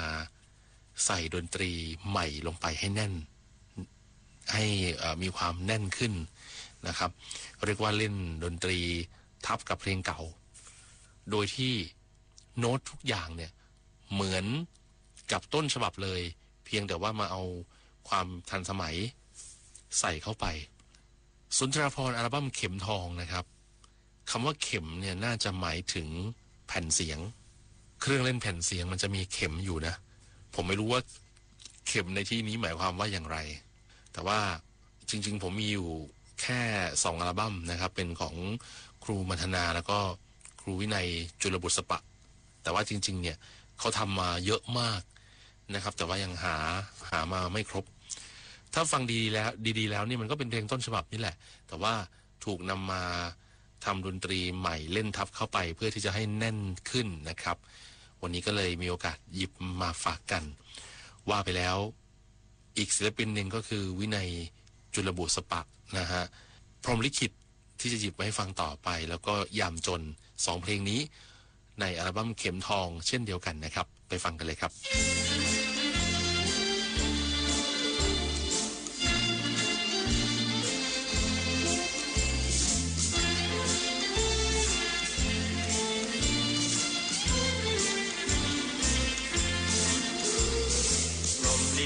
บันดาลรักมาจนให้มาพบกันทันใดก่อนนี้อยู่กันแสนไกลพรหมลิขิตดลจิตใจฉันจึงได้มาไกล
ฟังดูแล้วดนตรีแน่นขึ้นนะครับแต่ว่าผมยืนยันได้ในฐานะที่เป็นนักดนตรีเก่าด้วยนะครับไม่ได้เล่นเก่งอะไรแต่ว่าก็เล่นได้บางชิ้นแล้วก็ฟังเพลงได้นะครับไม่ว่าจะเป็นต้นฉบับหรือเวอร์ชันนำมาทำใหม่เพลงที่ฟังไปเป็นเพลงต้นฉบับนะครับแต่ว่าถูกนำมาเอาดนตรีสมัยใหม่หน่อยหรือว่าเอาเบสเอากลองอะไรมาเล่นทับลงไปเพื่อที่จะให้แน่นขึ้นแล้วก็พยายามปรับผมเชื่อนะครับว่าคนที่ทำเนี่ยก็พยายามที่จะทำให้กลมกลืนกันที่สุดนะครับเสียงต้นฉบับอาจจะมีคุณภาพที่ได้ในระดับหนึ่งนะครับเมื่อมาเทียบกับเพลงในยุคใหม่ๆแบบนี้แล้วเนี่ยก็มันอาจจะ drop ลงเพราะฉะนั้นเขาต้องทำยังไงล่ะเพื่อที่จะให้เสียงร้องชัดขณะที่ใส่ดนตรีใหม่เข้ามาด้วยนะครับแต่จริงๆเขาไม่ได้เพิ่งทำนะครับเขาทำนานแล้วผมไม่แน่ใจว่าทำตั้งแต่พศอะไรนะครับแต่ว่าแน่นอนยังคงคุณค่าแล้วก็เพลงต้นฉบับก็ยังคงอยู่เหมือนเดิมเพียงแต่เปลี่ยนและปรับโดยการเอาดนตรีใหม่ๆเข้ามาใส่ด้วยนะครับมาฟังเพลงของครูเอื้อกันบ้างดีกว่านะครับคุณผู้ฟังสุนทรภรณ์เขาจะแบ่งเป็นยุคนะตามที่เขาได้รวบรวมเอาไว้นะครับผมหยิบเพลงที่ครูเอื้อร้องในยุคสุดในยุคที่สี่เขาแบ่งเป็นยุคเนี่ยนะครับยุคที่สี่เสียงคุณครูอาจจะแหบๆไปบ้างแต่ก็ผมเชื่อว่าท่านอยากจะร้องและสืบสานเอาไว้ในช่วงปลายๆของชีวิตของครูเอื้อนะครับไปฟังเพลงนี้ดีกว่านะครับซึ่งถูกนำมาเรียบเรียงทำดนตรีค่อนข้างใหม่ช่วงที่ท่านยังคงมีชีวิตอยู่นะครับในช่วงปี 2500 ต้นๆนั่นแหละนะฮะก่อนที่ท่านจะจากเราไปก็ยังร้องเพลงนี้อยู่ถึงแม้เสียงจะแหบบ้างแต่ก็หลายคนคิดถึงท่านนะครับครูเอื้อสุนทรสนานไปฟังดูครับ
ตั้งใจนึกปอกที่คอยประคองเข้าแต่จะบ้องแดดน้ำหวังเพียงคงจะเพียงน้องหวนรักชื่นชวนอยู่ยวนพะวงความเลือกคงไม่จืดจางแป๊บแล้วไม่รักน้องนั้นมันเป็นผู้ใจรักแต่น้องนั้นแน่แท้มีให้แปรไปจากใจสุดจะพลักหักหรือไทยขอฝากดวงใจมอบไปเพียงนางเดียวใจรักแต่น้องขอบอกพี่โรมขอจุดจบด้วยใจแน่นเหนียวรักแท้แน่เดียวรักเดียวไม่ขอห่างไกล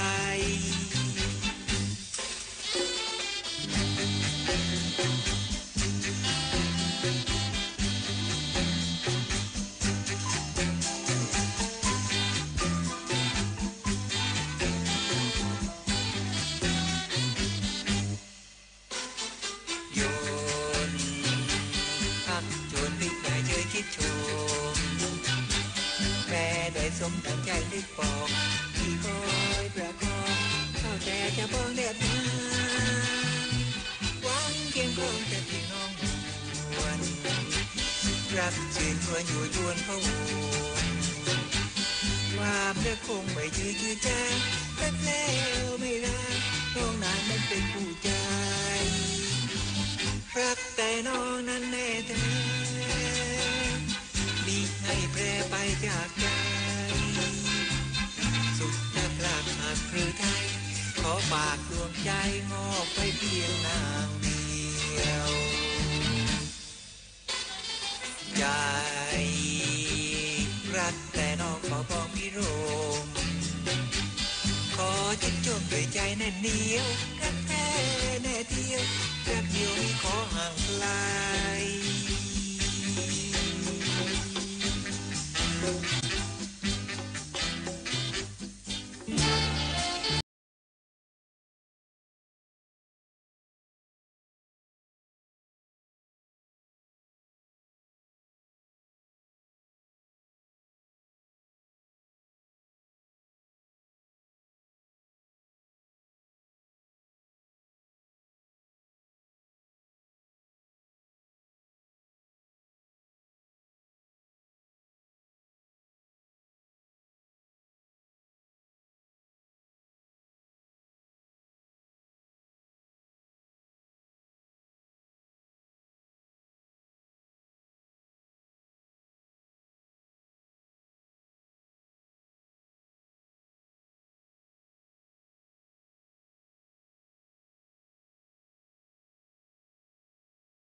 คุณผู้ฟังเคยขับรถหรือนั่งรถผ่านไปผ่านมาแถวถนนเจริญกรุงบ้างไหมครับคุณผู้ฟังถนนเจริญกรุงก็เป็นถนนเส้นหนึ่งนะที่มีสถานที่สำคัญของกรุงเทพมหานครอยู่เป็นจำนวนมากเลยแต่ท่านผู้ฟัง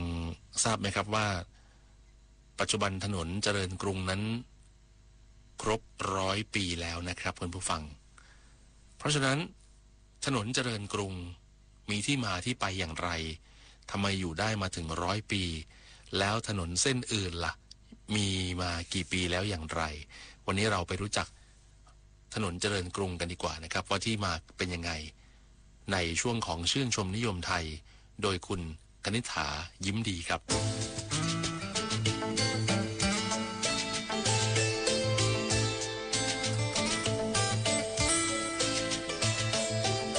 ชื่นชมนิยมไทย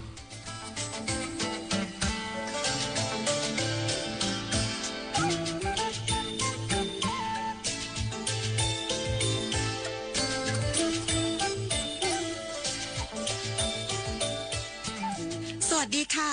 เป็นที่รู้กันดีว่าถนนเจริญกรุงเป็นถนนสายแรกอย่างเป็นทางการของสยามประเทศซึ่งเกิดจากวิสัยทัศน์อันกว้างไกลของพระบาทสมเด็จพระจอมเกล้าเจ้าอยู่หัวและส่งต่อไปยังพระบาทสมเด็จพระจุลจอมเกล้าเจ้าอยู่หัวทำให้ถนนสายนี้เป็นหนึ่งในถนนที่สวยและทันสมัยที่สุดของสยามประเทศในสมัยนั้นชื่นชมนิยมไทยในสัปดาห์นี้จึงอยากจะพาทุกคนย้อนเวลากลับไปเมื่อ100 กว่าปีที่แล้วถึงจุดเริ่มต้นของถนนที่เป็นตำนานและอัดแน่นไปด้วยคุณค่าทางประวัติศาสตร์แห่งนี้กันค่ะถนนเจริญกรุงเป็นถนนสายหนึ่งในกรุงเทพมหานครมีจุดเริ่มต้นตั้งแต่ถนนสนามชัยบริเวณวงเวียนรดไปสิ้นสุดที่แม่น้ำเจ้าพระยาบริเวณโรงพยาบาลเจริญกรุงประชารักษ์รวมระยะทางทั้งหมด 8,575 เมตรเริ่มก่อสร้างเมื่อวันที่5 กุมภาพันธ์พ.ศ. 2404แล้วเสร็จในปีพ.ศ. 2407หากนับตั้งแต่วันที่เริ่มก่อสร้างจนถึงปัจจุบันถนนเส้นนี้ก็ผ่านการเวลามาถึง161 ปีแล้วค่ะถนนเจริญกรุงสร้างขึ้นในรัชสมัยพระบาทสมเด็จพระจอมเกล้าเจ้าอยู่หัวรัชกาลที่4เพื่อให้ชาวต่างชาติได้ขี่ม้าหรือนั่งรถม้าสัญจรในเขตใจกลางเมืองโดยมีเจ้าพระยาบรมมหาศรีสุริยวงศ์ช่วงบุญนาคเป็นแม่กองควบคุมและนายเฮนรี่อาลาบัสเตอร์เป็นผู้สำรวจและเขียนแบบถนนช่วงที่ถนนสร้างเสร็จใหม่ๆและยังไม่มีชื่ออย่างเป็นทางการชาวต่างชาติส่วนใหญ่จึงมักจะเรียกกันว่า New Road หรือแปลว่าถนนใหม่นั่นเองค่ะ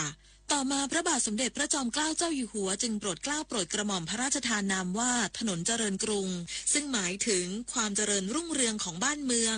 โดยชื่อนี้ยังสอดคล้องกับถนนบำรุงเมืองและถนนเฟื่องนครที่สร้างขึ้นในระยะเวลาเดียวกันด้วย